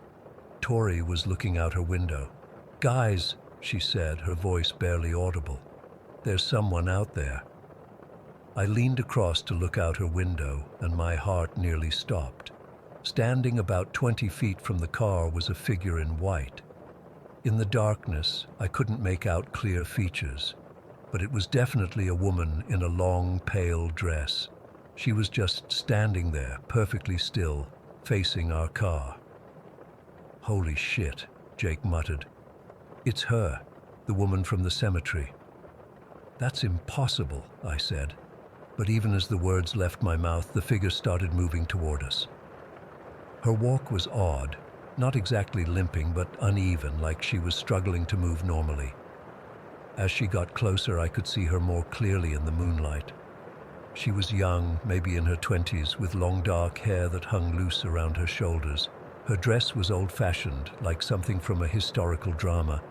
But what struck me most was her expression, this desperate, pleading look. She came right up to Melissa's window and placed her palm against the glass. Her hand looked solid, real, not what I'd imagine a ghost's hand would look like. But her skin was so pale, it was almost blue in the moonlight. Melissa let out a small scream and recoiled from the window. The woman's lips started moving like she was saying something, but we couldn't hear her through the glass. "What does she want?" Tori was practically hyperventilating. Jake, who was closest to the woman now, said, "I think she's saying, 'Help me.'" The woman nodded frantically like she could hear him. She tapped on the glass again and mouthed something else. "Help me find him," Jake translated, his face pale. "I think that's what she's saying." I don't know what possessed me, but I started rolling down my window just a crack. I needed to hear her, to understand what was happening. Before the window was even down an inch, the air inside the car changed. It became ice cold, so cold that our breath immediately fogged, and there was a smell, like wet earth, and something sickeningly sweet. The woman pressed her face close to the crack in my window. Her eyes were wide and glassy, and now I could hear her voice, a whisper, but crystal clear. "Please," she said, "help me find Thomas. He was supposed to come back." I couldn't speak. My mouth opened, but no words came out. The woman's eyes locked with mine, and in that moment, I felt an overwhelming wave of sadness and longing wash over me. It wasn't my emotion, it was hers, somehow flowing into me. Melissa was still frantically trying to start the car, turning the key over and over. Suddenly, impossibly, the engine roared to life. The headlights came on, illuminating the woman completely. In the harsh light, she looked wrong. Her dress wasn't just white, it was stained with dark patches. Her skin wasn't just pale, it had a grayish, mottled quality. And her eyes, they reflected the light like an animal's. "Drive!" Jake shouted, and Melissa slammed her foot on the gas. As we sped away, I looked back through the rear window. The woman was standing in the middle of the road, watching us go, her figure getting smaller and smaller until she was just a white speck in the darkness, and then she was gone. We drove in complete silence until we reached a gas station about 20 miles away. It was one of those 24-hour places with flickering fluorescent lights and a bored cashier watching TV behind bulletproof glass. We all went inside, none of us wanting to stay in the car alone. While Tori and Melissa went to the bathroom, Jake and I approached the cashier, an older guy with a gray mustache. "Excuse me," I said, "but is there a cemetery around here?" "Oakwood, I think it's called." The man looked at us for a long moment before responding. "You kids coming from there?" We nodded. He sighed and muted the small TV on his counter. "Let me guess, Car trouble on River Road? Jake and I exchanged glances. How did you know? Jake asked. Happens sometimes, the man said vaguely, especially to folks who take that evening tour. Did you see a woman in a white dress? I asked, feeling ridiculous even as I said it. The cashier's expression hardened. Look, I don't know what you kids saw out there, and I don't want to know, but you're not the first to come in here looking like you've seen a ghost. He slid a local newspaper across the counter. It was folded open to a small article about the cemetery's historical designation. But what caught my eye was a black and white photograph of a tour guide standing by the entrance gates. It was Earl. That's our guide, Jake said. The cashier took the paper back. Earl Hartman's been running those tours for as long as anyone can remember. Hartman, the same last name as Elizabeth, the woman in the grave. We didn't say anything else. We bought some coffee and snacks, used the bathroom, and got back on the road as quickly as possible. No one wanted to stay in that town a minute longer than necessary. Days later, when we had reliable internet again, we looked up Oakwood Cemetery. We found articles about its history, about the notable people buried there, and about Elizabeth Hartman, who supposedly haunted the grounds. But we also found something else, reports of visitors who had gone missing after visiting the cemetery over the years. Never groups, always individuals. People who wandered off from tours or who visited alone. The reports were sparse, often buried in local news archives, but they were there. And Earl Hartman? We couldn't find anything about him online. No tour company, no official cemetery website listing him as an employee. It was like he didn't exist. I still don't know what we encountered that night. Was it really Elizabeth's ghost? Was Earl somehow connected to her? What would have happened if we hadn't been able to start the car? These questions keep me up at night. I haven't told many people about this because I know how it sounds. But I know what I saw, what we all saw. And I know that something is very wrong in that cemetery. Sometimes I dream about her, the woman in white, standing in the middle of that dark road, watching us drive away. In my dreams, she's always trying to tell me something else, something important, but I always wake up before I can hear it. I don't know if I'll ever understand what happened that night, but I do know that I'm never taking another cemetery tour again, and I'm definitely never driving down lonely country roads after dark in rural Missouri. Story 15. I've been driving trucks for almost 20 years now, and I've seen some weird shit on the road. You spend enough nights alone on empty highways, your mind starts playing tricks on you.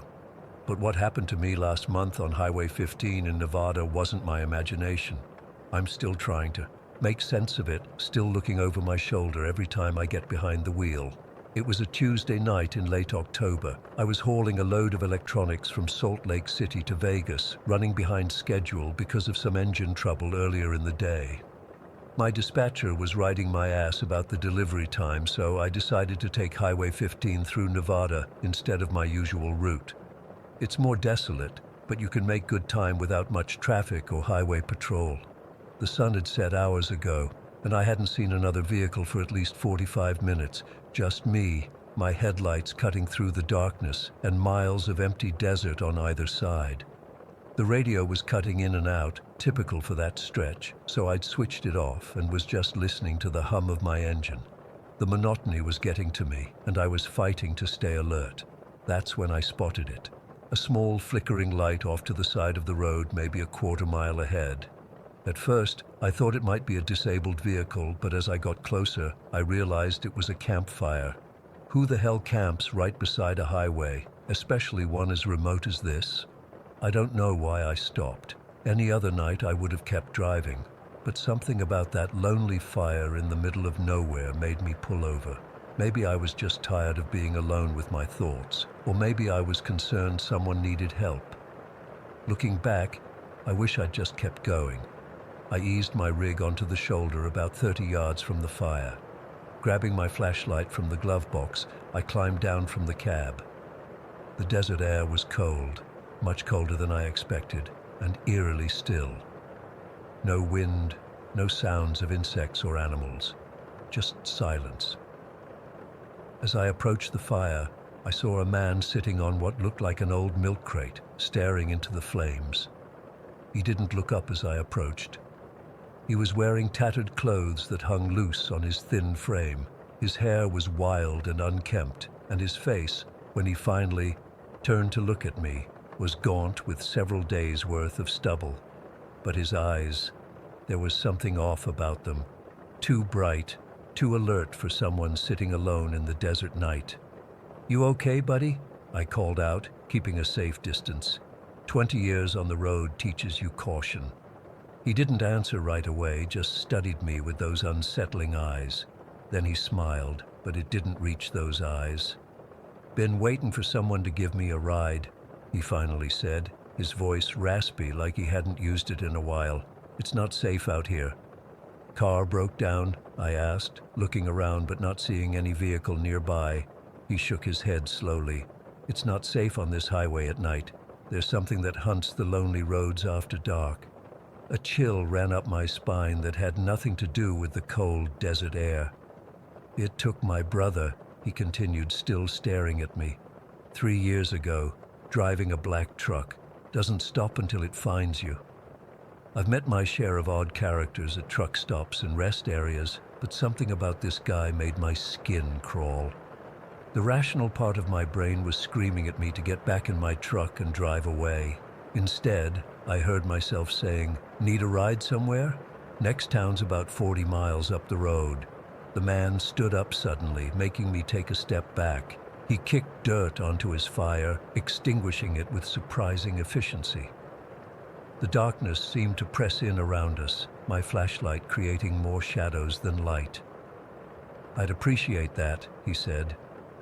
I led him back to my truck, regretting my offer with every step, but not seeing a way to back out now.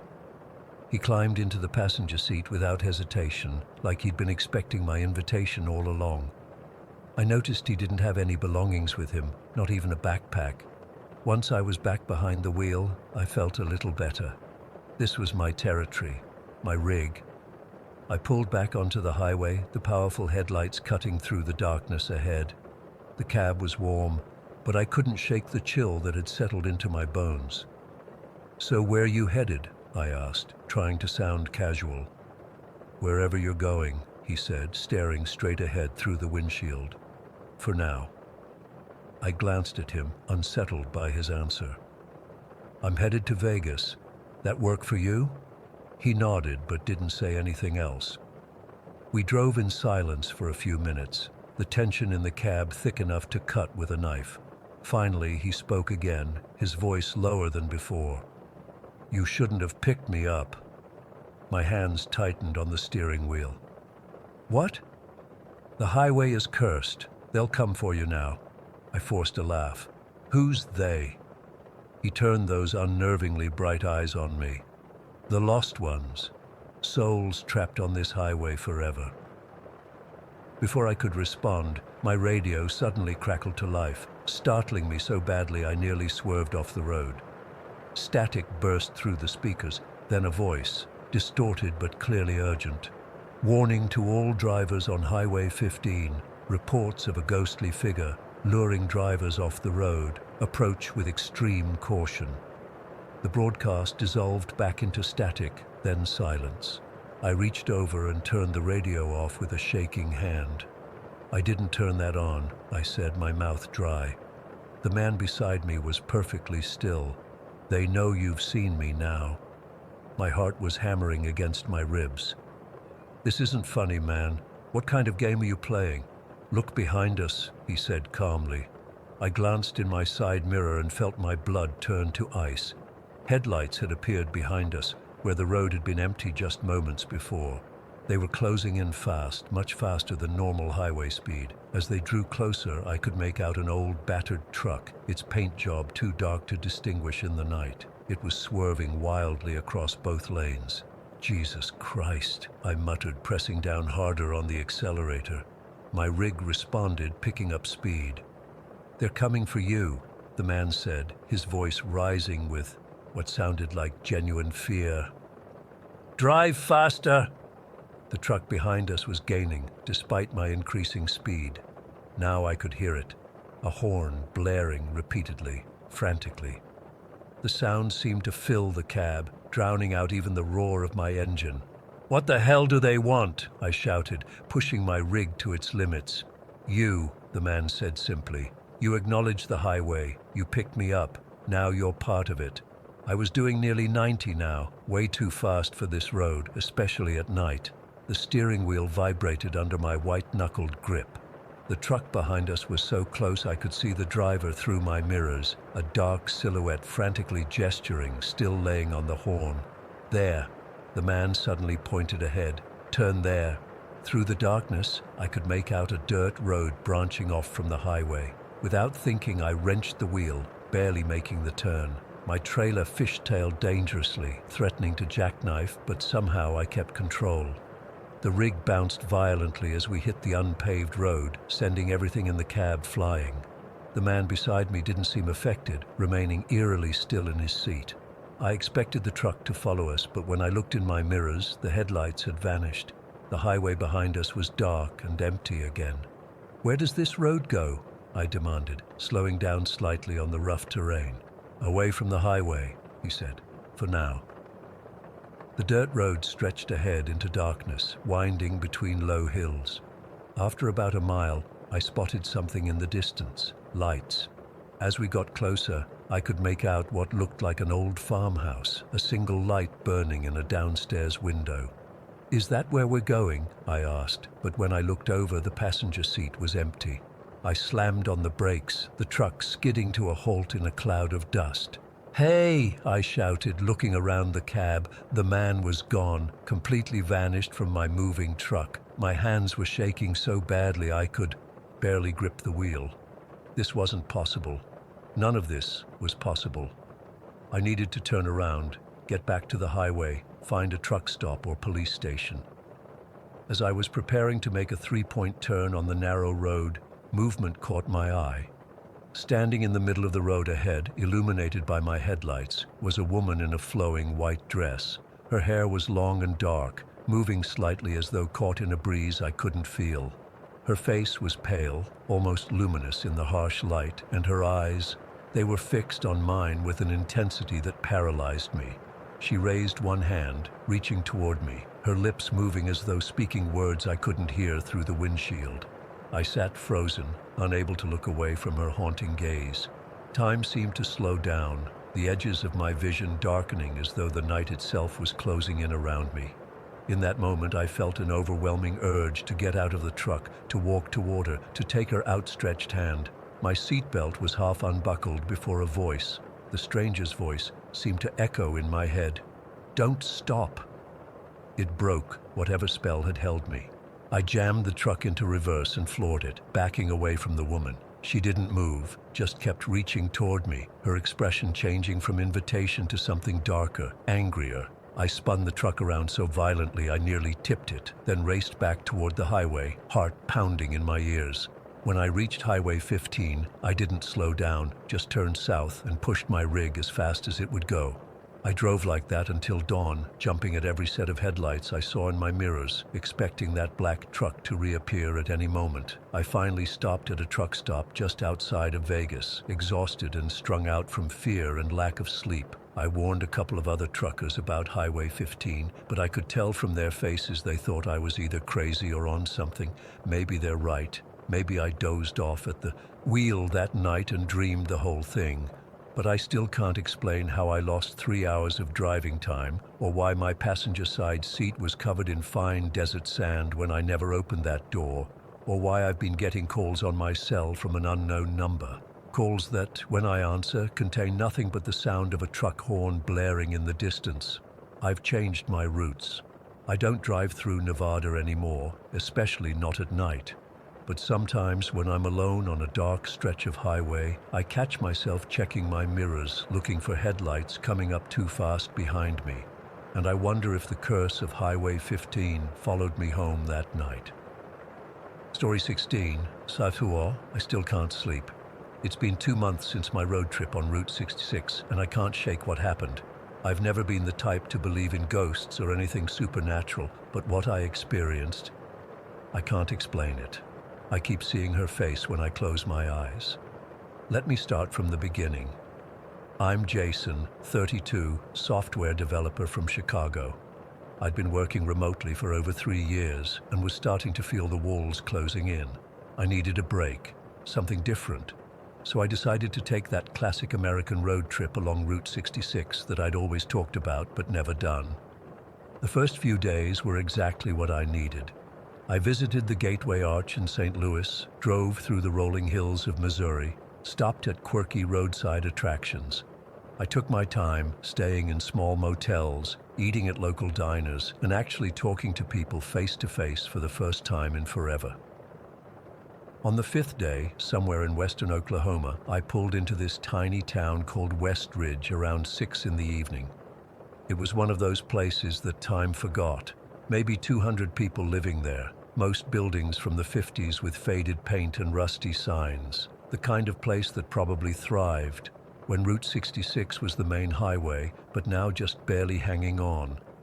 I was hungry, so I stopped at this vintage diner called Crossroads. It had that classic chrome exterior, red vinyl booths, and a checkerboard floor.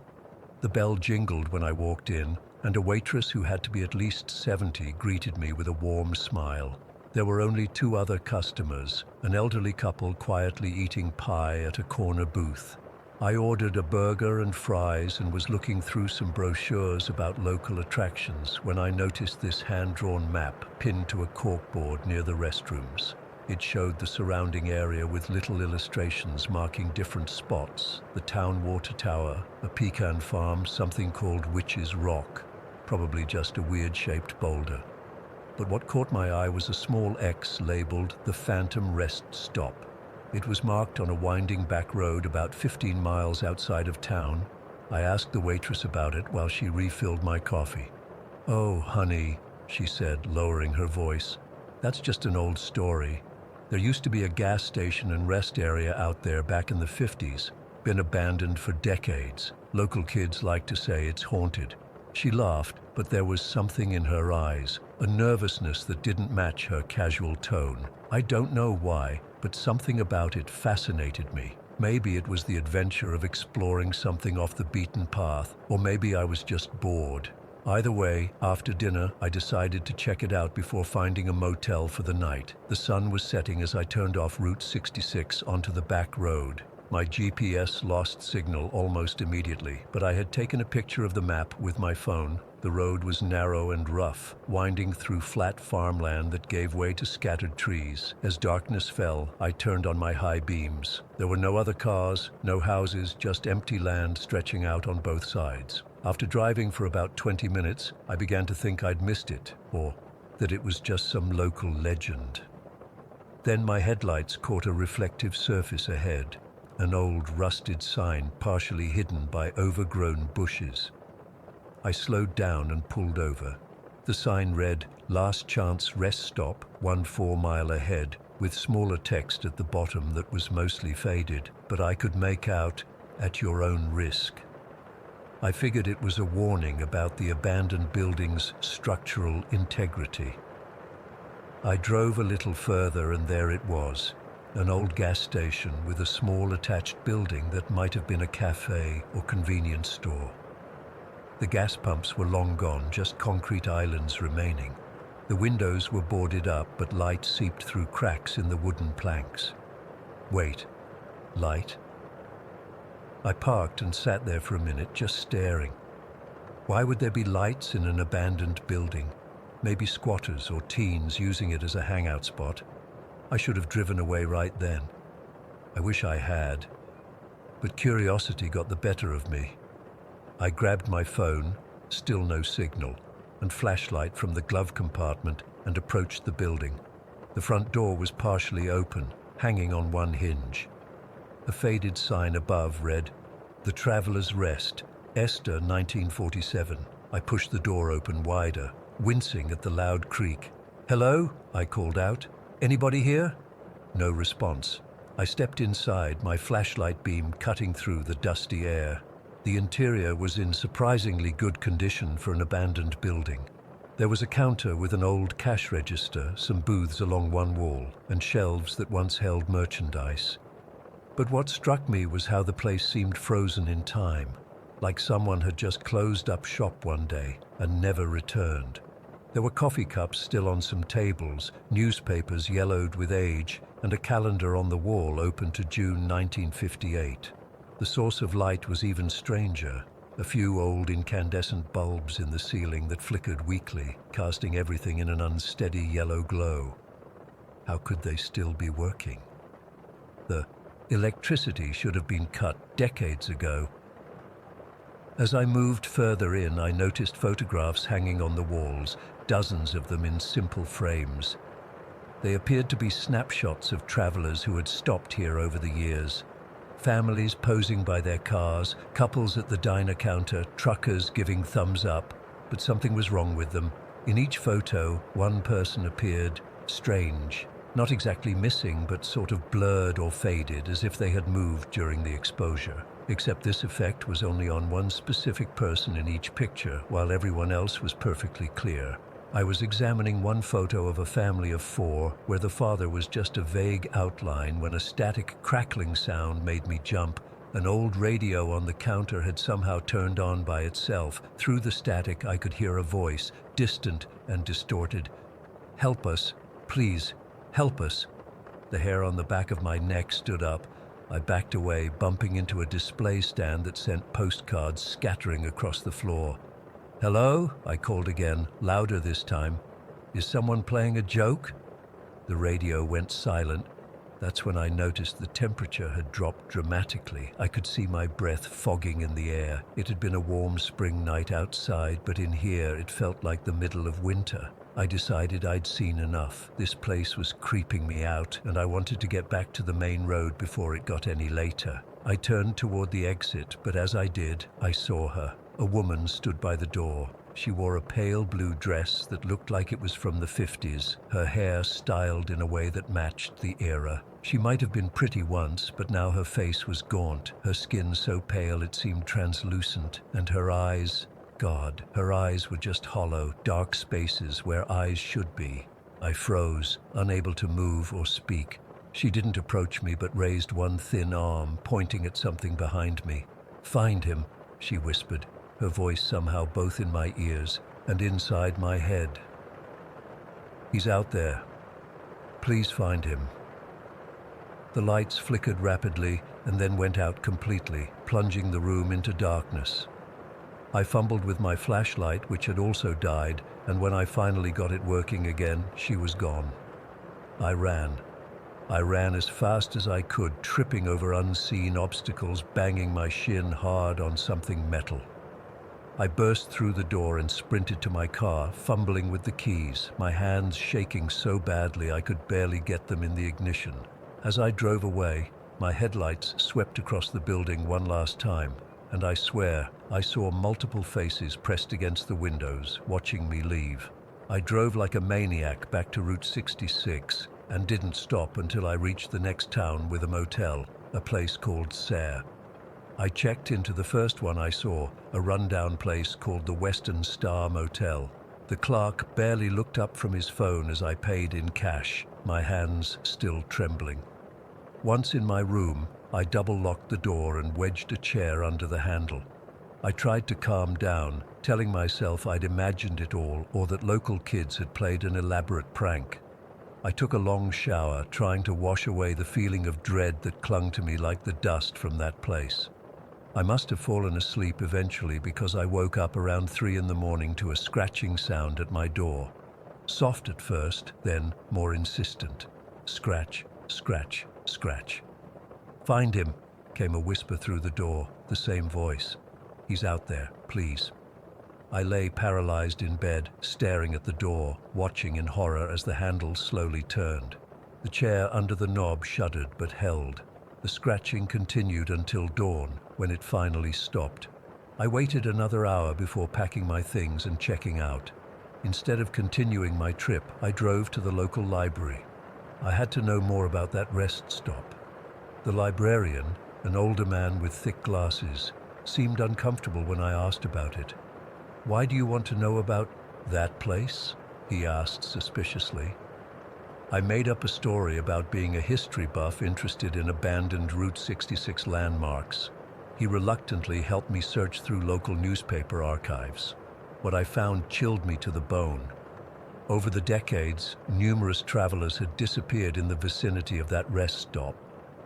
The earliest case was from June 1958, a man named Robert Chambers who stopped there with his wife and 2 children. According to his family, he went to use the restroom and never returned. The search parties found nothing. After that, there were more disappearances, about 1 every few years. Always the same pattern. Someone would stop at the rest area, then vanish without a trace. The last recorded disappearance was in 1984, after which the county officially closed the rest stop and blocked the access road. But here's the most disturbing part. Many travelers who passed through the area reported encountering a woman in vintage clothing warning them about someone being out there. Some claim to have seen multiple ghostly figures in the windows or heard voices on static-filled radios. I've been home for 2 months now. I haven't told anyone what happened. Who would believe me?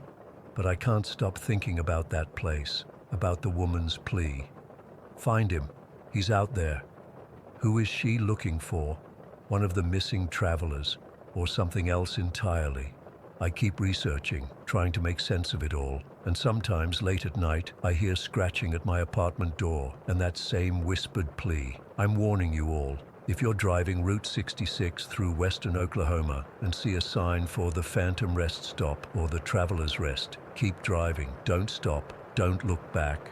Because whatever waits there isn't just a ghost story. It's something that hungers, something that has been waiting for decades, and I fear it's not done yet. Story 17. I still can't sleep. Properly. It's been over 20 years, but I wake up in cold sweats thinking about what happened on that godforsaken stretch of highway. I wasn't supposed to be there that day. I should have been back in Santiago with my wife and kids, but I needed the money, and this geology contract paid triple my normal rate. Just 2 days in the Atacama, they said. Quick soil samples, nothing complicated. I've worked all over Chile as a field geologist, but I'd always avoided Route 5 through the northern desert. Everyone in the industry knew about it, El Camino del Vampiro. Truck drivers refused assignments there, scientists requested military escorts, and locals wouldn't even discuss it. I thought it was superstitious bullshit, ghost stories to scare tourists. I was wrong. It was August 19th, 1998. I remember the date because it was my daughter's birthday, and I'd promised to be back for her party. I'd driven up from Santiago 2 days earlier in my modified Land Cruiser, my pride and joy, equipped with all my geological surveying equipment and enough supplies for a week. The plan was simple. Collect soil and mineral samples from 12 designated sites along a 10-kilometer stretch, then head home. I'd started at sunrise, wanting to finish early. The Atacama's no joke, driest place on Earth, temperatures swinging from blistering days to freezing nights. By noon, I'd completed 7 sites and was making good time. The heat was brutal, easily 40 degrees Celsius, but I'd worked in worse conditions. Site 8 was about 3 kilometers off the highway. Nothing special about it, just another patch of rust-colored dirt and rocks. I parked, set up my equipment, and started collecting samples. I had this new infrared camera I was testing for a university research project. It was recording continuously, mounted on a tripod near my vehicle. That's when I noticed something odd. Despite the blazing sun overhead, my thermometer showed the temperature dropping. Within 5 minutes, it fell from 42 to 29 degrees. In the Atacama, at midday, impossible. I checked my equipment, assuming it was malfunctioning. But then I felt it myself, a genuine chill in the air. The hairs on my arms stood up, and not just from the cold. Something felt wrong. The desert had gone completely silent. No wind, no distant sounds from the highway, nothing. I'm a scientist. I don't believe in the supernatural, but standing there, watching my breath fog in the suddenly frigid air, all my rational explanations failed me. I decided to pack up and move to the next site. That's when I noticed the dust. About 50 meters away, a small dust devil had formed. Not unusual in the desert, except there was no wind. It moved, deliberately. I know how that sounds, but there's no other way to describe it. This swirling column of dust moved like it had purpose, growing larger as it approached. I grabbed my camera and started filming, trying to maintain some professional composure. Through the viewfinder, I noticed something that made my blood run cold. The dust wasn't just swirling randomly, it was forming a distinct shape, almost humanoid, with a torso, limbs, and what looked like a head. The rational part of my brain screamed that it was just pareidolia, seeing patterns where none exist. But then it stopped, about 20 meters from me, and the dust settled enough that I could see something within it, a darker shape, like a shadow but more substantial, and I swear to God it was looking right at me. I dropped the camera and ran for my Land Cruiser. My hands were shaking so badly I could barely get the key in the ignition. The engine roared to life, and I slammed it into gear, tires spinning in the loose soil before gaining traction. As I accelerated away, I glanced in my rearview mirror. The dust figure was following, not just drifting in my direction, actively pursuing, moving faster than any natural phenomenon could. I pushed the Land Cruiser to its limits, bouncing violently over the uneven terrain, desperate to reach the highway. When I finally hit pavement, I felt a moment of relief. I pushed the speedometer past 120 kilometers per hour, heading south, away from that thing, away from the madness. After about 10 minutes, I allowed myself to breathe. Whatever I'd seen was far behind me now. I should have kept driving all the way to Santiago. I should have never stopped. But I was a scientist, god damn it. I needed to understand what had happened. So when I spotted a roadside rest area with a few parked trucks, I pulled over, needing to collect myself and review the footage. The rest area was deserted despite the parked vehicles, 3 long-haul trucks and a beat-up pickup, but no drivers in sight. I called out, but no one answered. I checked my watch, 2:30 in the afternoon. Where was everyone? I grabbed my satellite phone to call my supervisor, but there was no signal. That was strange. These phones were designed to work anywhere. I retrieved my camera and laptop from the back seat and set up at a concrete picnic table to review the footage. The video showed exactly what I'd seen, the strange dust formation taking shape, moving with apparent intelligence. But there was something else, something I hadn't noticed in my panic. When I enhanced the image and adjusted the contrast, I could see a distinct figure within the dust, not just a shadow, but a man-shaped silhouette with glowing points where eyes should be. I was so absorbed in the footage that I didn't notice the temperature dropping again until my breath fogged in front of the screen.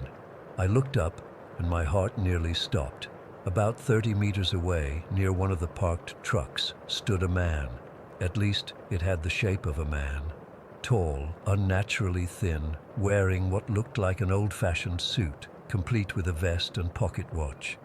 But his skin, what I could see of it on his hands and face, was gray, like ash or stone. And his eyes, they reflected the sunlight like mirrors. He didn't move, just stood there, watching me. I remained frozen, too terrified to run, too fascinated to look away. Then, slowly, he raised his hand in what almost seemed like a greeting. My scientific curiosity briefly overcame my fear. Who was this person? What was wrong with his appearance? Could this be related to the dust phenomenon? I raised my hand in return, a cautious acknowledgement. That was my mistake. The moment I responded, he moved, not walked, moved. 1 second he was 30 meters away, the next he was 10 meters from me. No blur of motion, no sound. He simply occupied a different space instantly. I scrambled backward, knocking over the picnic table. My laptop crashed to the ground, but I didn't care. I ran for my Land Cruiser, fumbling with the keys. Before I could reach the door, he was there, directly in front of me. Up close, he wasn't human. Couldn't be. His face had features, eyes, nose, mouth, but they seemed wrong, like a sculpture made by someone who'd only heard descriptions of human faces. His mouth formed what might have been a smile, revealing teeth that were too long, too sharp. "Dr. Mendez," he said. His voice was dry, like rustling paper. How did he know my name? I couldn't speak, couldn't move. My body wasn't responding to my brain's desperate commands to run. "Your equipment is fascinating," he continued, gesturing toward my fallen laptop. "Humanity advances so quickly, but some things remain constant." He reached out one gray hand and touched my cheek. His fingers were ice cold and rough, like sandpaper. I flinched away, finally breaking whatever paralysis had gripped me. "Who are you?" I managed to ask. His smile widened, showing more of those terrible teeth. "I've had many names. The truckers call me El Vampiro. The indigenous people had their own term, but I was born Jonathan Atlas." Atlas, the British mining engineer from the 1920s, the man who supposedly died in a mining accident almost 80 years ago, standing before me, looking no more than 50. "That's impossible," I whispered. "What I discovered beneath the Atacama defies your understanding of possible, Dr. Mendez." He gestured around us. "This desert holds secrets older than humanity. I merely found one and embraced it." He stepped closer, and I backed away until I hit my vehicle. "The others," I said, thinking of the missing drivers, "the tourists found drained of blood. You killed them." Atlas tilted his head, studying me like I was a curious specimen.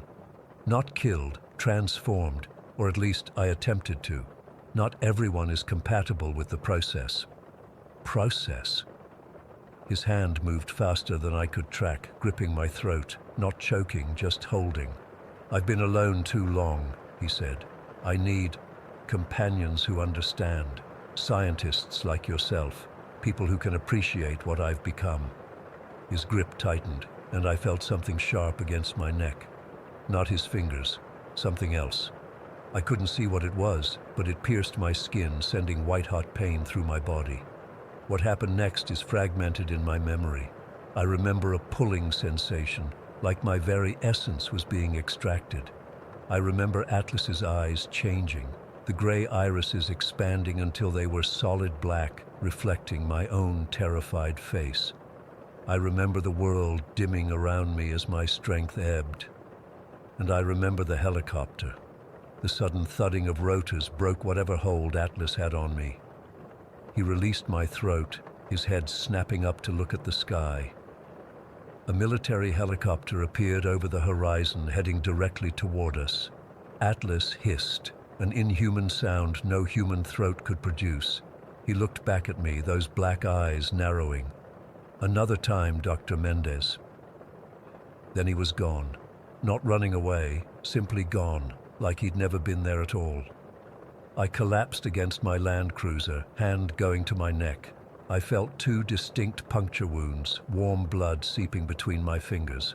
The helicopter landed in the rest area, kicking up dust and grit. Armed soldiers poured out, weapons raised, scanning the area. A medic rushed to me, pressing gauze against my neck. "Did you see him?"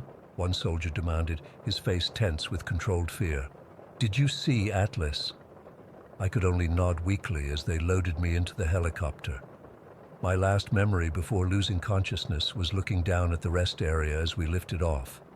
Standing in the center, looking up at us, was Atlas. He raised his hand in that same greeting gesture, then dissolved into a swirl of dust that scattered across the desert floor. I woke up 3 days later in a military hospital in Santiago. The doctors told me I'd lost a dangerous amount of blood but would recover fully. Men in civilian clothes but with military bearing questioned me extensively about what I'd seen and experienced. They confiscated my equipment, including the infrared camera and its footage. Before discharging me, a senior official visited my room. He didn't introduce himself, just placed a document on my bed requiring my signature. A non-disclosure agreement, legally binding me to silence about what I'd witnessed. "This never happened," he said flatly. "You had an accident in the desert, heat stroke, dehydration, nothing more." "But Atlas," I began. "Doesn't exist," he cut me off. "Sign the document, Dr. Mendez, for your family's sake." I signed. What choice did I have? They returned my Land Cruiser, cleaned and with a full tank of gas. All my equipment was gone, replaced with new identical items, except the data, all my recordings, measurements, samples, everything was gone. I quit geology after that. Couldn't bear the thought of fieldwork anymore. I teach at a university now, safe behind walls and surrounded by people. I've never told anyone the full story until now. I'm breaking my agreement because people need to know. The Chilean government rerouted that section of highway in 2001. They claimed environmental concerns, but I know the truth. Whatever Atlas discovered beneath the Atacama is still there, still active, and he's still out there searching for compatible companions. Sometimes on cold nights I feel the puncture wounds on my neck tingling, and in my dreams I hear his papery voice. Another time, Dr. Mendez, I'm afraid that time is coming soon. Story 18. I've never told this story before, not the full version anyway. I'm still not sure I should be writing this down, but I need to get it out somehow. Maybe someone out there has experienced something similar. Maybe someone will understand. It was 1985, February. I was 19, almost 20, and thought I knew everything. My life in Oklahoma City had fallen apart. Boyfriend troubles, couldn't make rent, the usual young adult disaster. My aunt lived in Flagstaff and had been telling me for months I could stay with her until I got on my feet. So I packed everything I owned into a duffel bag and a backpack and decided to head west. I had about $40 to my name, nowhere near enough for a bus ticket all the way to Arizona. I figured I'd hitchhike, maybe catch rides with truckers heading that direction. I-40 runs straight from Oklahoma to Flagstaff, and back then, it wasn't considered as dangerous as it is now. At least that's what I told myself. The first day went fine. I caught a ride with an older couple in an RV who took me as far as Amarillo. They bought me lunch at a truck stop and wished me luck. It was around 3 in the afternoon when they dropped me off. I remember feeling so confident. One long ride and I'd be in New Mexico, then another to Arizona. I might even make it to my aunt's by the next evening. I hung around the truck stop for a while, trying to figure out who might be heading west. Some of the truckers gave me looks that made me uncomfortable, so I kept my distance. I wasn't naive about the risks. I just thought I could handle it, could read people well enough to stay safe. Around 5, this clean-cut guy in his 40s approached me. He had sandy brown hair, a bit thin on top, and wore a plaid button-up shirt tucked into jeans. He looked completely normal. He said his name was Bob and asked where I was headed. When I told him Flagstaff, he smiled and said he was delivering a load to Phoenix and could drop me off. Said he'd been driving trucks for 15 years, knew every inch of that highway. I remember thinking how lucky I was. His truck was clean, white with blue stripes, nothing flashy or weird. He even showed me his commercial license and some delivery paperwork when I hesitated. Said he understood a young woman had to be careful. That made me trust him more. He got it, you know. We hit the road just before sunset. The conversation was casual at first. He asked about my family, why I was traveling alone. I kept things vague, but mentioned my aunt in Flagstaff. He told me about his roots, how he'd been all over the country. It felt like a normal conversation with someone's dad. About 2 hours in, something changed. I can't explain it exactly, but the way he was talking shifted. He started asking more personal questions. Did I have a boyfriend? Did anyone know exactly where I was? Was my aunt expecting me on a specific day? I started getting nervous but tried not to show it. I lied and said my aunt was tracking my journey, expecting me to call at each stop. He got quiet after that. The tension in the cab was unbearable. I pretended to fall asleep, hoping he'd leave me alone. Through barely opened eyes, I watched him. He kept glancing at me, then back at the road. His knuckles were white on the steering wheel. When we stopped for gas near Tucumcari, New Mexico, I told him I needed to use the bathroom. I grabbed my backpack, leaving the duffel in the truck as a decoy. I planned to slip away, maybe find someone else headed west, or just hide until he left. But he followed me to the door of the gas station, said he'd wait right there. His eyes were different now, cold, calculating. The friendly mask had slipped. Inside, I locked myself in the bathroom stall and tried to calm down. Maybe I was overreacting, but deep down I knew something was very wrong. I heard the door to the women's room open. Heavy footsteps. He called my name, his voice sickly sweet. Said we needed to get back on the road if I wanted to make Flagstaff by morning. My heart was pounding so hard I thought it would burst. He wasn't supposed to be in the women's restroom. I didn't answer. The footsteps came closer to my stall. He knocked, softly at first, then harder. Said if I didn't come out, he'd have to do things the hard way. I was trapped. Then, a miracle. The door to the restroom opened again, and I heard a woman's voice asking what the hell he was doing in there. He stammered something about his daughter needing help. The woman wasn't buying it. I heard her threaten to call the police. When he left, I burst out of the stall and told the woman everything. She was an older lady, probably in her 60s, traveling with her husband in their camper. They were headed to Albuquerque and offered to take me that far. I practically collapsed with relief. From the window of their camper, I saw him searching the parking lot, his face contorted with anger.